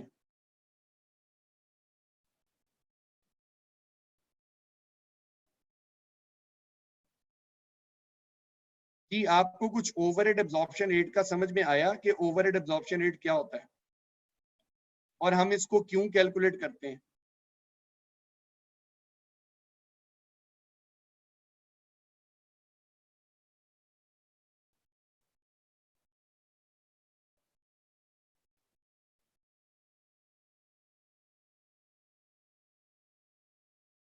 कि पर यूनिट कॉस्ट, क्योंकि हमें अपनी एक एस्टिमेटेड सेलिंग प्राइस सेट करनी होती है और सेलिंग प्राइस तब तक सेट नहीं हो सकती जब तक कि हमें हमारी एक यूनिट की टोटल कॉस्ट पता ना चले। और टोटल कॉस्ट पर यूनिट में खाली प्राइम कॉस्ट नहीं होती, आपके प्रोडक्शन ओवरहेड्स भी होते हैं, नॉन प्रोडक्शन ओवरहेड्स भी होते हैं, उन्हें भी शामिल करना होता है। तो ये सारी चीजों को मिला के फिर आप एक अपनी एस्टिमेटेड सेलिंग प्राइस सेट करते हैं। तो अब ओवरहेड कॉस्ट जो एक्चुअल आपको बिल क्या आएगा, आपका एक्चुअल बिल क्या होगा, आपकी एक्चुअल में मेंटेनेंस आपको कितने की पड़ेगी, एक्चुअली डेप्रिसिएशन कितनी होगी, आपके एक्चुअल एक्सपेंसेस क्या होंगे, वो तो जब होंगे तब की बात है। लेकिन आपने एडवांस में तो कलेक्ट करने हैं ना, एडवांस में तो उसके लिए आपने मेजर्स लेने हैं। इसलिए जो हमारे एब्जॉर्प्शन होती है वो प्री डिटर्मिन्ड रेट की बेस पर हो रही होती है और इसलिए हम एडवांस में इसको कैलकुलेट करते हैं। प्रॉफिट हम एस्टिमेट करते हैं ना कि ये अच्छा यार हम इतना खर्चा कर रहे हैं, इतनी मेहनत कर रहे हैं, तो हमें पर सूट इतना प्रॉफिट तो रखना चाहिए। एग्री? तो ये फिर वो खुद सेट करता है कि एक सूट के पीछे वो कितना प्रॉफिट अर्न करेगा। जैसे देखें जी आजकल होममेड बहुत सी बिजनेसेस हो रहे हैं कि लोग घरों में बैठ के कुकिंग का बिजनेस कर रहे हैं, तो वो जब बिरयानी वगैरह या इस टाइप की चीज बना के अगर सेल करते हैं तो ज़ाहिर है बिरयानी की उन्होंने पहले कॉस्ट निकालनी है, कॉस्ट निकाल के उसके अंदर अपना एक प्रॉफिट सेट करके फिर उन्होंने अपनी एस्टिमेटेड सेलिंग प्राइस सेट करनी है। तो प्रॉफिट वो कितना चाहते हैं पर यूनिट, एक रीजनेबल प्रॉफिट वो पहले एडवांस में सेट करते हैं, उसके बाद फिर उसके अकॉर्डिंग काम होता है। जी स्टूडेंट्स गॉट इट?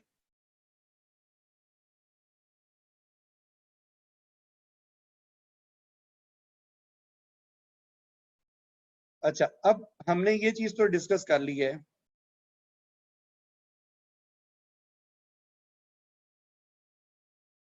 कि हम ओवरहेड एब्जॉर्प्शन रेट निकालते हैं और ओवरहेड एब्जॉर्प्शन रेट का जो फॉर्मूला है, ओवरहेड एब्जॉर्प्शन रेट का जो फॉर्मूला है, ओवरहेड एब्जॉर्प्शन रेट का फॉर्मूला है OAR is equals to budgeted overheads divided by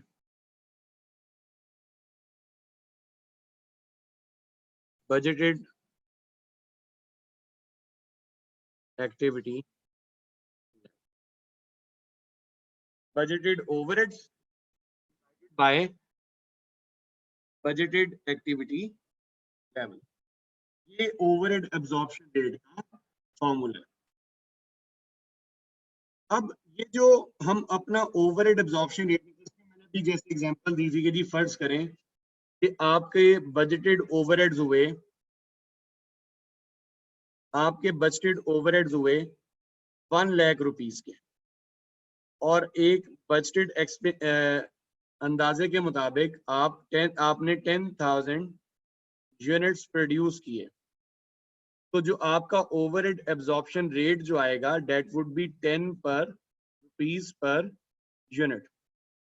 अब ये जो मैंने वर्ड लिखा है 10 रुपीज पर यूनिट, ये बात याद रखें, 10 खाली कुछ नहीं है, 10 के आगे जो चीज लिखी हुई है पर यूनिट, ये 10 से भी ज्यादा इंपॉर्टेंट। आप जब लिखते हैं ना कि हमारी ओवरहेड कॉस्ट, हमारा ओवरहेड एब्जॉर्प्शन रेट है 10 रुपीज पर यूनिट, तो 10 रुपीज पर यूनिट का मतलब ये है कि एक यूनिट, जब हम एक यूनिट प्रोड्यूस करते हैं, जब हम एक यूनिट प्रोड्यूस करते हैं तो हमारी 10 रुपीज की ओवरहेड कॉस्ट इनकर होती है। जब हम एक यूनिट बनाते हैं, जब हम एक यूनिट बनाते हैं तो हमारे एक यूनिट बनाने के बदले में कितनी ओवरहेड कॉस्ट एब्जॉर्ब होती है? 10 रुपीज की कॉस्ट लगती है। तो 10 रुपीज की कॉस्ट लगती है को हम क्या बोलेंगे? हमारी 10 रुपीज की कॉस्ट एब्जॉर्ब होती है। जब भी हम एक यूनिट बनाते हैं तो एक यूनिट बनाने के बदले में हमारी 10 रुपीज की कॉस्ट एब्जॉर्ब होती है। एब्जॉर्ब होने का मतलब है लगती है, लेकिन ओवरहेड कॉस्ट के लिए हम लगती है वर्ड इस्तेमाल नहीं करते, हम कहते हैं एब्जॉर्ब होती है। मतलब वही है कि जब हम एक यूनिट बनाएंगे तो हमारी 10 रुपीज की ओवरहेड कॉस्ट एब्जॉर्ब होगी। क्लियर है ये पॉइंट स्टूडेंट्स? अगर ये क्लियर है तो आगे मूव करेंगे।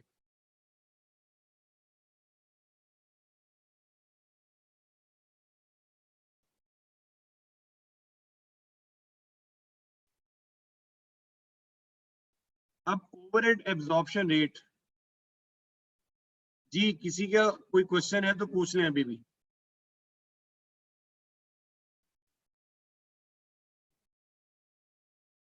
अब ओवरहेड एब्जॉर्प्शन रेट कैलकुलेट करने के लिए 7 एक्टिविटी लेवल्स हैं। देयर आर 7 एक्टिविटी लेवल्स, जिनमें से हम कोई भी एक्टिविटी लेवल को यूज करके अपना OAR निकाल सकते हैं, लेकिन ये चॉइस नहीं है कि कोई भी यूज कर ले। मतलब देखना ये कि उस एक्सपेंस के लिए सूटेबल एक्टिविटी लेवल हम उन 7 में से सिलेक्ट करें। फॉर्मूला यही रहेगा जो आपके सामने लिखा हुआ है। वो 7 एक्टिविटी लेवल्स कौन कौन से हैं? नंबर 1, पहला मेथड,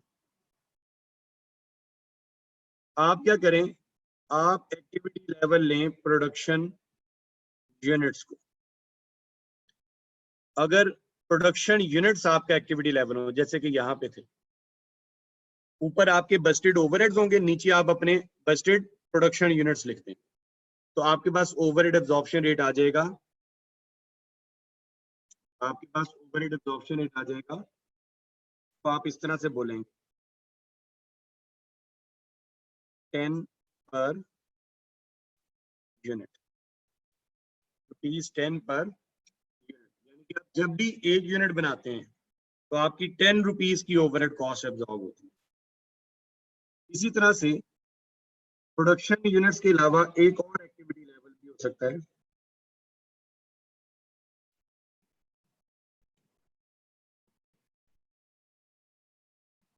लेबर आवर्स या डायरेक्ट लेबर आवर्स या खाली लेबर आवर्स भी लिखा होता है।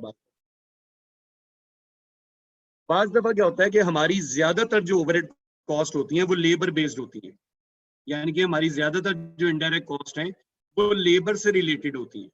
इसका मतलब है कि फिर उसके लिए ज्यादा suitable activity level production units नहीं है, लेबर आवर्स है। क्यों? क्योंकि लेबर जितने ज्यादा घंटे काम करेगी उतनी ज्यादा हमारी ओवरहेड कॉस्ट भी इनकर होगी।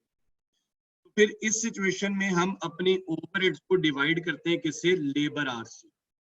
हम अपने ओवरहेड्स को किससे क्या करते हैं? डिवाइड करते हैं लेबर आवर्स से। हम अपने ओवरहेड्स को डिवाइड करते हैं किससे?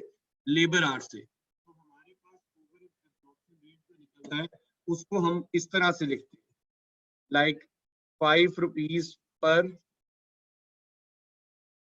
5 rupees per labour our.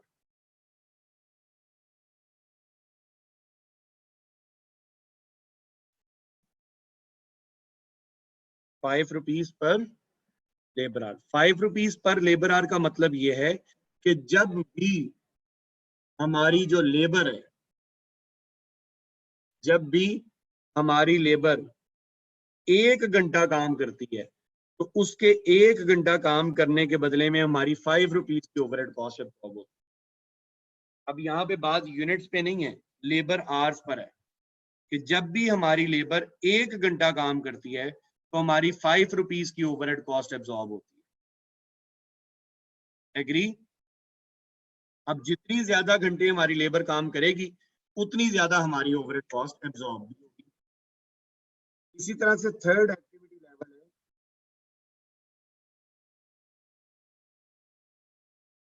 Machine hours. Third activity level क्या है?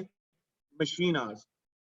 यानी कि अगर हमारी ज्यादातर इनडायरेक्ट कॉस्ट मशीनरी से रिलेटेड है, जैसे मशीन की डेप्रिसिएशन है, मशीन की मेंटेनेंस है, मशीन का फ्यूल कॉस्ट है, ठीक है, मशीन की इंश्योरेंस है, मतलब इस टाइप की इनडायरेक्ट कॉस्ट है। और इसका मतलब है कि ज्यादातर जो इनडायरेक्ट कॉस्ट है वो मशीन से रिलेटेड है। फिर वहां पे हमारे लिए ज्यादा अप्रोप्रिएट जो एक्टिविटी लेवल होगा वो मशीन आवर्स होगा। अगर हम लोग मशीन आवर्स पे एक्टिविटी लेवल लेते हैं तो हमारे पास जो ओवरहेड एब्जॉर्प्शन रेट आएगा, लेट्स सपोज ₹3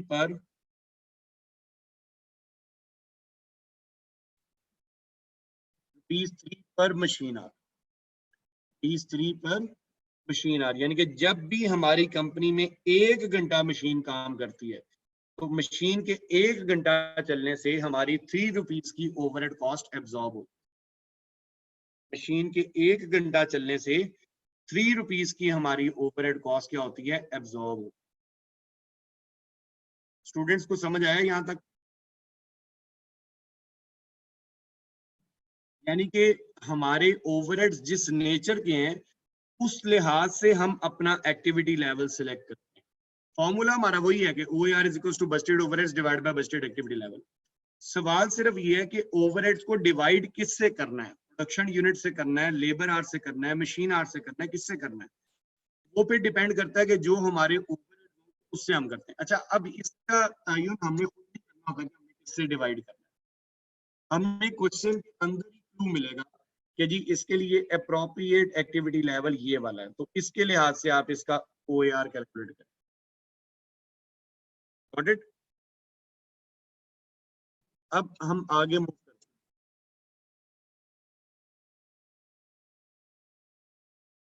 अगर आपका एक्टिविटी लेवल इनमें से है,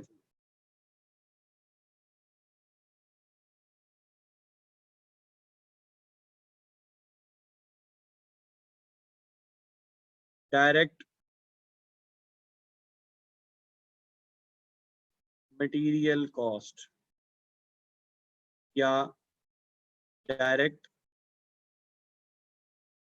लेबर कॉस्ट या एक्टिविटी लेवल है प्राइम कॉस्ट या एक्टिविटी लेवल है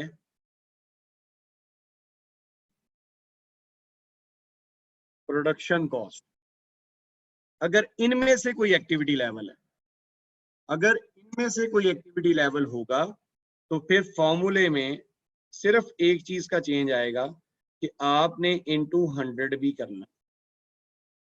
ऊपर फॉर्मूले में आप फिर क्या करेंगे? मल्टीप्लाई बाय 100 भी करेंगे। क्यों? क्योंकि जब ये वाली एक्टिविटी लेवल से पहले ये जो 3 है, इन 3 के सिनेरियो में ऊपर तो आपकी कॉस्ट थी लेकिन नीचे क्या था? या यूनिट से, डिनोमिनेटर में एक्टिविटी लेवल, या यूनिट से, या आर से, लेबर आर से, या मशीन आर से।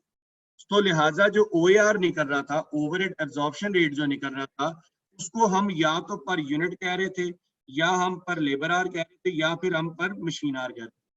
लेकिन जब इनमें से कोई एक्टिविटी लेवल आएगा, direct material, direct labour, prime cost, production cost, तो इसका मतलब है कि ऊपर तो कॉस्ट होगी होगी, नीचे भी कॉस्ट होगी, डिनोमिनेटर में भी कॉस्ट होगी।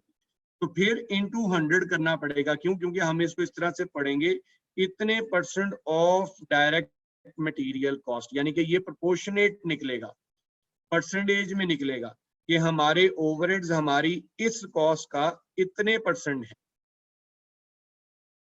हमारे ओवरहेड्स हमारी इस कॉस्ट का इतने % है। मैं इसको थोड़ा सा ना आपकी आसानी के लिए बड़ी घरेलू सी खवातीन टाइप एक एग्जांपल देता हूँ। आप जब खवातीन घर में खाना बनाती हैं, आप हजरात में से भी अगर कोई घर में कुकिंग करता है तो आप लोग देखते हो कि अच्छा हमने चावल इतने डाले हैं तो घी इतना डालना पड़ेगा, बात समझ में आई? नमक कितना डालना पड़ेगा, मसाला इतना डालना पड़ेगा, होता है ना ये, आप उसमें तनासब उतना डालते हैं। इसी तरह से यहाँ पर भी है। हम अगर मेरी ओवरहेड कॉस्ट ज्यादातर मटेरियल से रिलेटेड है, यानी कि मेरी ज्यादातर जो इनडायरेक्ट कॉस्ट है वो मटेरियल से रिलेटेड है, तो जाहिर है मेरा जो इनडायरेक्ट मटेरियल लग रहा है वो डिपेंड कर रहा है जितना मैं डायरेक्ट मटेरियल इस्तेमाल कर, जैसे हम चावल कितने डाल रहे हैं, ऑयल का तनासब उस लिहाज से आए। एग्री?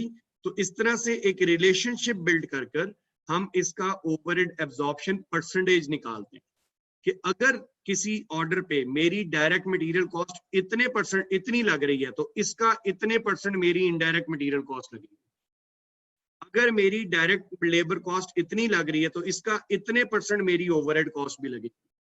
तो आपने इसकी एक परसेंटेज मेजर की हुई हो। बच्चों ये चीज से क्लियर है? ये 7 एक्टिविटी लेवल्स हैं। जब आप क्वेश्चंस करोगे तो क्वेश्चंस में कोई एक ही बेस गिवन होगी, आपने सारी बेसिस से नहीं करना होगा, आपने किसी एक बेस को यूज करके करना होगा। जी स्टूडेंट्स, कुछ समझ में आ रहा है या नहीं आ रहा? यानी कि आप जब अपना ओवरहेड एब्जॉर्प्शन रेट निकालेंगे, जब आप अपना ओवरहेड एब्जॉर्प्शन रेट मेजर करेंगे तो आपको क्वेश्चन के अंदर कोई एक ही रेट गिवन होगा जिसको आपने यूज करना। जी ये चीज क्लियर है सबको?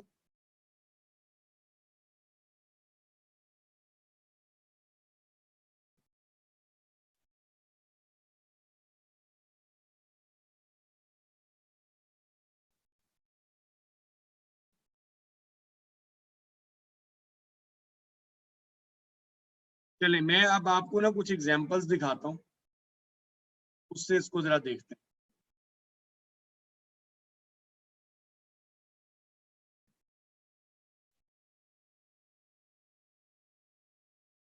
ताकि इसकी अभी जरा प्रैक्टिस हो जाए तो वो अच्छा है। छोटी छोटी एक एक लाइन की कैलकुलेशन, कैलकुलेटर बस अपने हाथ में रखें।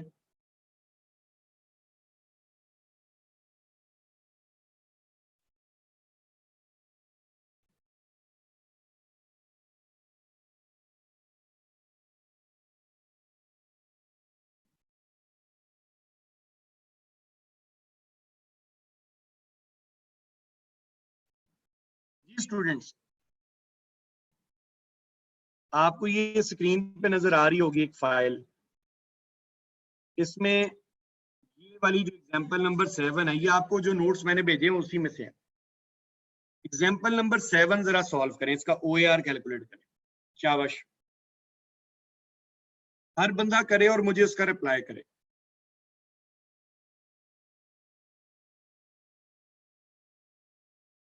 फिफ्टी कुछ नहीं है, मैंने कहा था कि 50 के आगे वाली बात ज्यादा अहम है। जिस दिन आप लोग उसके रेट के साथ उसकी बेस मेंशन करेंगे ना, उस दिन आपको ओवरहेड समझ में आएंगे। आप अगर यही लिखते रहेंगे 10 20 50 तो ये इसमें आप इसी में बैठे रहेंगे। अब जैसे आपने इसमें अपना ओवरहेड एब्जॉर्प्शन रेट देखें, जो बात मैं कह रहा हूं वो ये है कि जब आपने इसमें अपना ओवरहेड एब्जॉर्प्शन रेट निकाला है, 1 लाख आपकी कॉस्ट है, नीचे आप 2000 यूनिट्स ले रहे हो, आप अपना ओवरहेड एब्जॉर्प्शन रेट इस तरह से लिखो, ₹50 पर यूनिट। ये आगे उसकी बेस मेंशन करना बहुत ज्यादा जरूरी है। जिस दिन आप लोग देखें, मेरी इस बात को मजाक मत लीजिएगा, जिस दिन आप लोग इसकी बेस मेंशन करेंगे ना, उस दिन आपको ओवरहेड समझ में आएंगे। जब तक आप ये 100 50 10 20 लिखते रहेंगे आपको कुछ समझ में नहीं आएगा। इसकी ये जो बात अभी मैंने की है ना, इसका अभी मैं आपको बताता हूँ कि क्यों ये लिखना जरूरी है, ताकि आपको डिफरेंशिएट करना आए कि 50 खाली लिखने से क्या होता है और 50 पर यूनिट लिखने से क्या होता है। करें जरा एग्जांपल नंबर 8 करें, एग्जांपल नंबर 8 करें।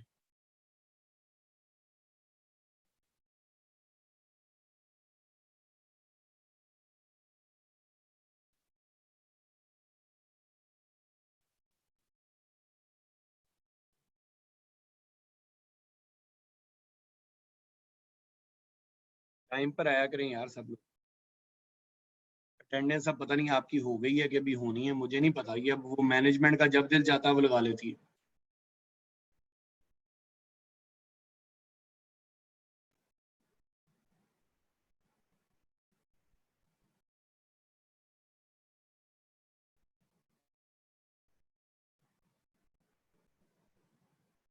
हाँ जी, एग्जाम्पल नंबर 8 क्या आंसर है? सोच में पड़ गए हैं।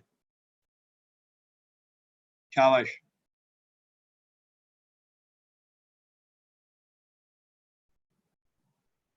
इसमें आपने दो रेट्स निकालने, ये मैं पहले आपको क्लियर कर दूं।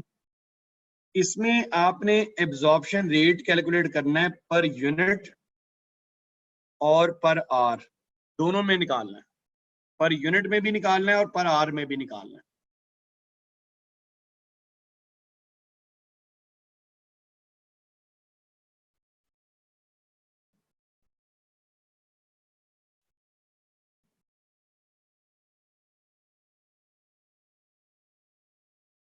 पहले एक तो निकालें ना, आप सोच में ना जाएं, एक तो निकालें।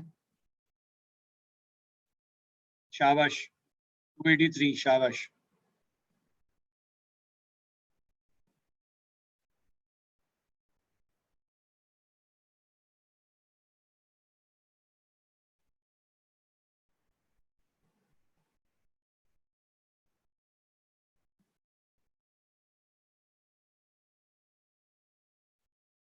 देखें, इसमें पहले हमने निकाला अपना overhead absorption rate.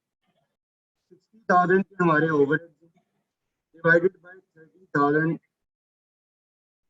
Labour hours है। तो जब आपने इसका ओवरहेड एब्जॉर्प्शन रेट निकाला तो ये आया 2 पर लेबर आवर।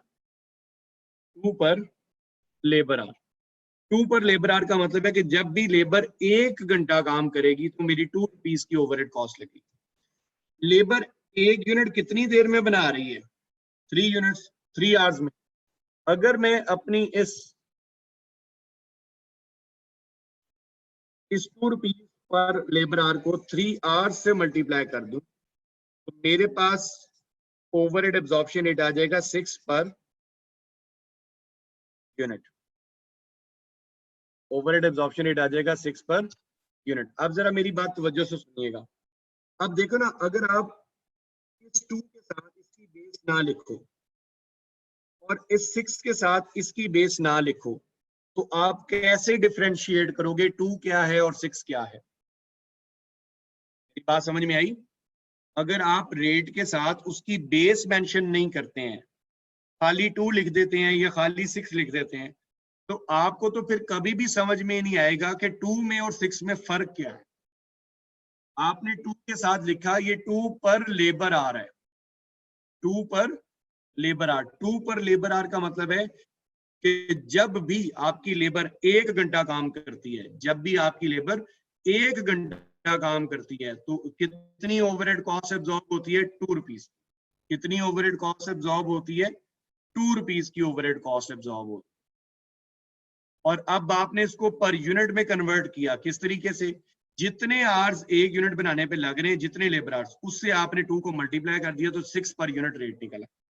अब 6 पर यूनिट, 6 जो रेट है वो पर यूनिट का है कि जब भी आपकी कंपनी 1 यूनिट बनाएगी तो 6 रुपीज की आपकी जो है वो ओवरहेड कॉस्ट, 6 रुपीज की आपकी ओवरहेड कॉस्ट क्या हो रही होगी? इनकर हो रही है। अब आपको समझ में आया कि ये साथ बेस लिखना क्यों जरूरी है?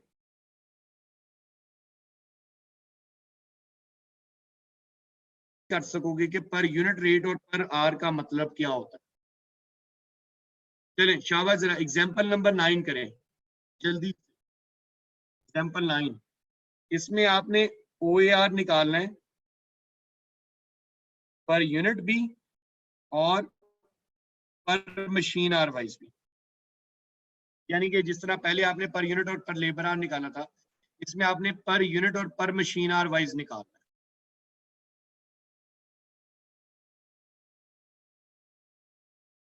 शाबाश, शाबाश बच्चे, आगे इसको पर यूनिट में भी कन्वर्ट करना है।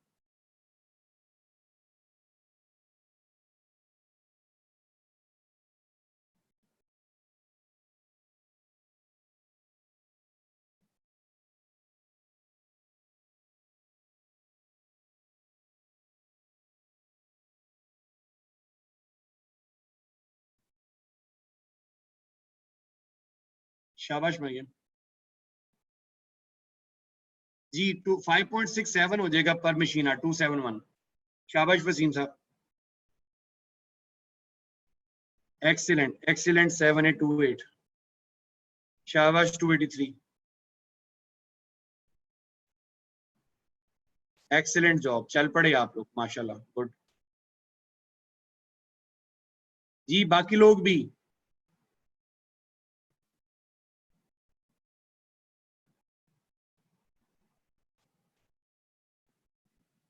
पहले हम निकालेंगे इसमें अपना overhead absorption rate divided by machine hours कर। हमारे पास जो पहला रेट निकला डेट वाज 5.67 पर मशीन आवर। अब हमें पर यूनिट भी निकालना है, तो इसको मल्टीप्लाई किया जितने मशीन आवर्स एक यूनिट बनाने पे लग रहे हैं, तो हमारे पास ओवरहेड एब्जॉर्प्शन रेट निकल आया 28.35 per unit, 28.35 per unit, 28.35 per unit. ये स्टूडेंट्स गॉट इट?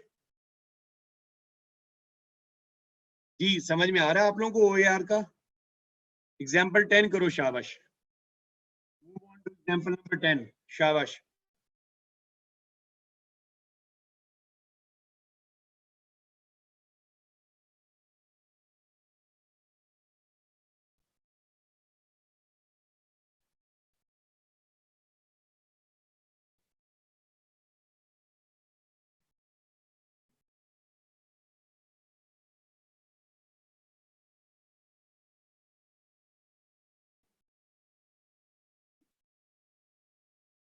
नहीं मरियम, चेक करें क्या गड़बड़ की है।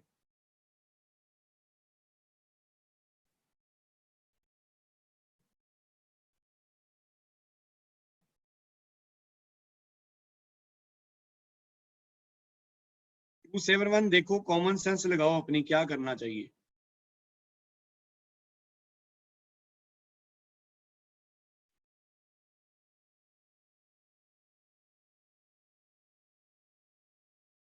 नहीं 520 गलत है।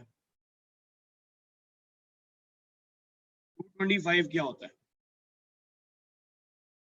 225 क्या है, क्या मतलब 225? नींद में कर रहे हैं सवाल। 225% क्या है मरियम?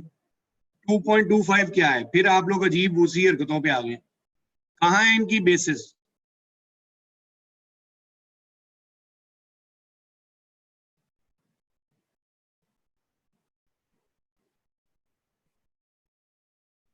हाँ तो मरियम ये बच्चे साथ मेंशन करना है ना आपने। Exactly exactly। अब आए हैं ना लाइन पे। अच्छा 2.25 भी 7% भी भाई, जब आप 100 से मल्टीप्लाई कर दोगे तो फिर 2.25 नहीं रहेगा, 225% हो जाएगा, 7828। ठीक है, अब यहाँ पर जब आप अपना ओवरहेड एब्जॉर्प्शन रेट निकालोगे तो ऊपर भी कॉस्ट है नीचे भी कॉस्ट है। जब न्यूमिनेटर और डिनोमिनेटर दोनों में कॉस्ट हो तो फिर हम क्या करते हैं, फॉर्मूले में इनटू 100 भी करते हैं। अब जब हमारे पास ओवरहेड एब्जॉर्प्शन रेट निकला तो वो निकला 225% of direct labour cost, of direct labour cost. ये स्टूडेंट समझ में आई? 225% of direct labour cost. Agree? तो हाँ या ना? चलो आगे एग्जांपल नंबर 11 करो, शाबाश। एग्जांपल नंबर 11 करो, शाबाश। इसमें मैन्युफैक्चरिंग का भी आपने OAR निकालना है और फिनिशिंग का भी निकालना है। करो शाबाश, अपनी कॉमन सेंस इस्तेमाल करनी है जो आप लोगों के पास बिल्कुल ब्रांडेड है। 0 मीटर।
शाबाश, करते रहें आप लोग कुछ।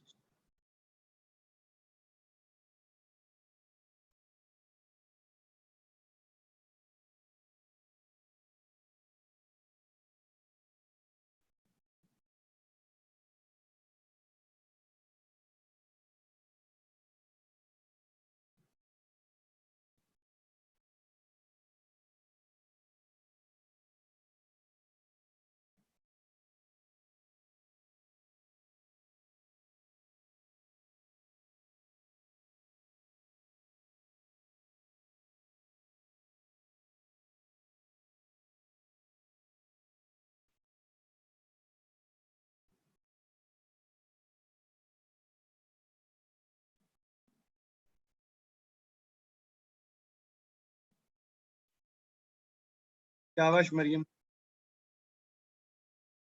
Excellent job. शाबाश 271। बच्चे 3.07 कुछ नहीं होता। आप लोग क्यों नहीं उसके साथ उसकी बेस लिखते? किस किस्म की जिद है ये?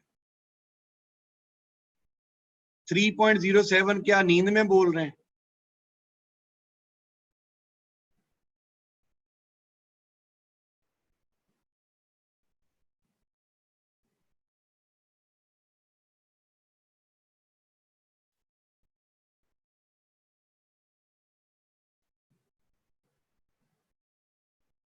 जी, मैन्युफैक्चरिंग का जो ओवरहेड एब्जॉर्प्शन रेट होगा वो हम निकालेंगे इस तरह से। शाबाश। मैन्युफैक्चरिंग का जो ओवरहेड एब्जॉर्प्शन रेट होगा वो हम निकालेंगे 2,45,600 डिवाइडेड बाय 80,000 मशीन आवर।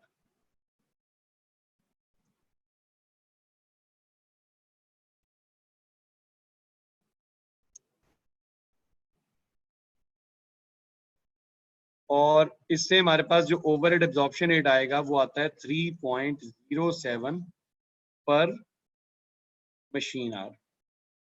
इसी तरह से हम इसका फिनिशिंग का ओवरहेड एब्जॉर्प्शन रेट लेंगे 1,85,400 divided by labour hours 88,000 labour hours. तो हमारे पास ओवरहेड एब्जॉर्प्शन रेट आएगा 2.11 पर लेबर आवर।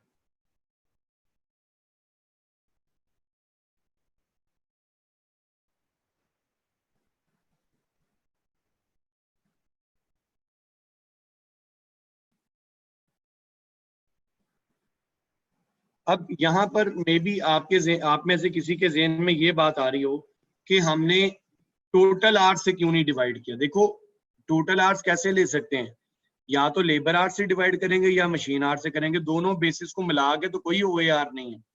तो फिर हमने ये कैसे डिसाइड किया कि हमें लेबर आवर्स से डिवाइड करना चाहिए या हमें मशीन आवर्स से डिवाइड करना चाहिए? जी स्टूडेंट्स, क्या कहते हैं इस बारे में? हमें ये कैसे पता चलेगा कि हमें किसको एज ए एक्टिविटी लेवल लेकर अपना ओएआर कैलकुलेट करना है? हमें ये कैसे पता चले कि मैन्युफैक्चरिंग के लिए हमें मशीन आवर्स को बेस लेना चाहिए और फिनिशिंग के लिए हमें लेबर आवर्स को यूज करना चाहिए?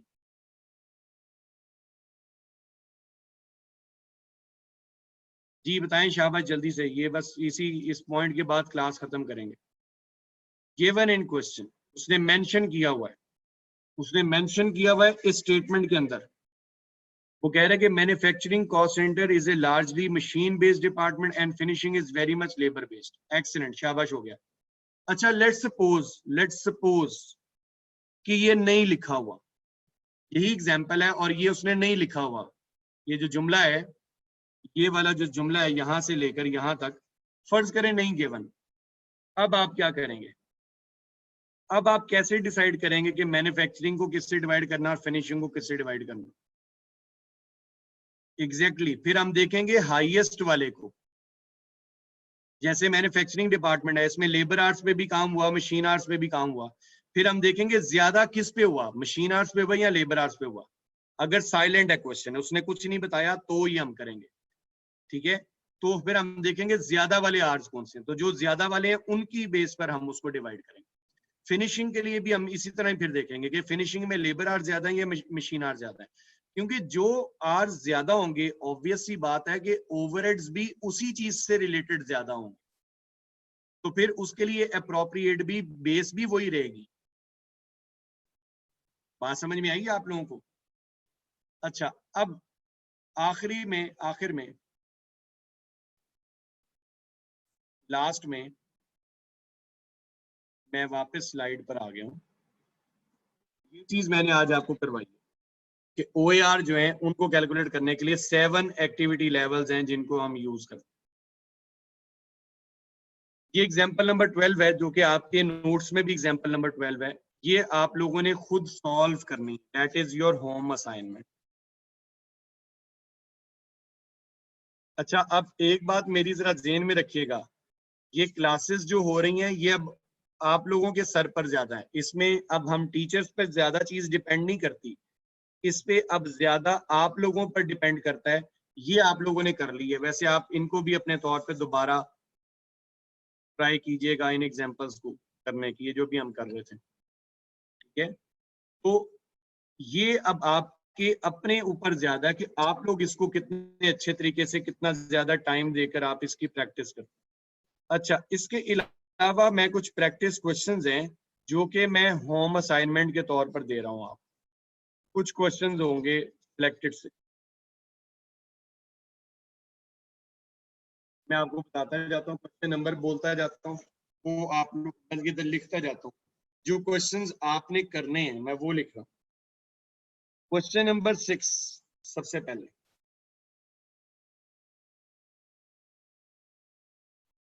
Question number 7,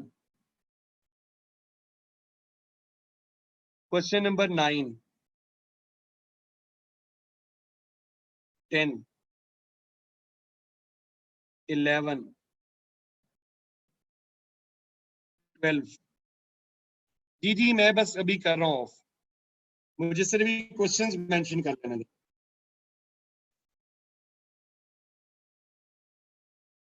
13,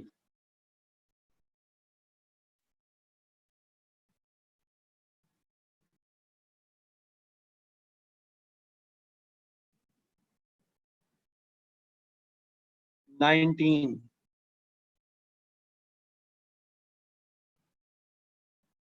20, 21,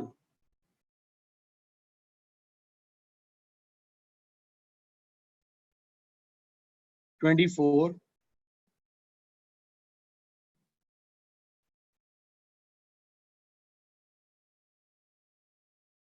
26, 27। बस यही है, ये क्वेश्चंस आपकी होम असाइनमेंट है। और मेरी बात सुने, मंडे को आपके साथ मेरी क्लास है, ये रिवाइज करके आइएगा, ऐसे ही ना मुंह उठा के आ जाइएगा, कुछ समझ नहीं आएगा अदरवाइज मंडे को जो मैंने पढ़ाना है। ये मैं आपको एडवांस में बता रहा हूँ। नेक्स्ट क्लास कमिंग मंडे को इंशाल्लाह 4 बजे, 4 to 6। Okay students, see you on Monday. अल्लाह हाफिज।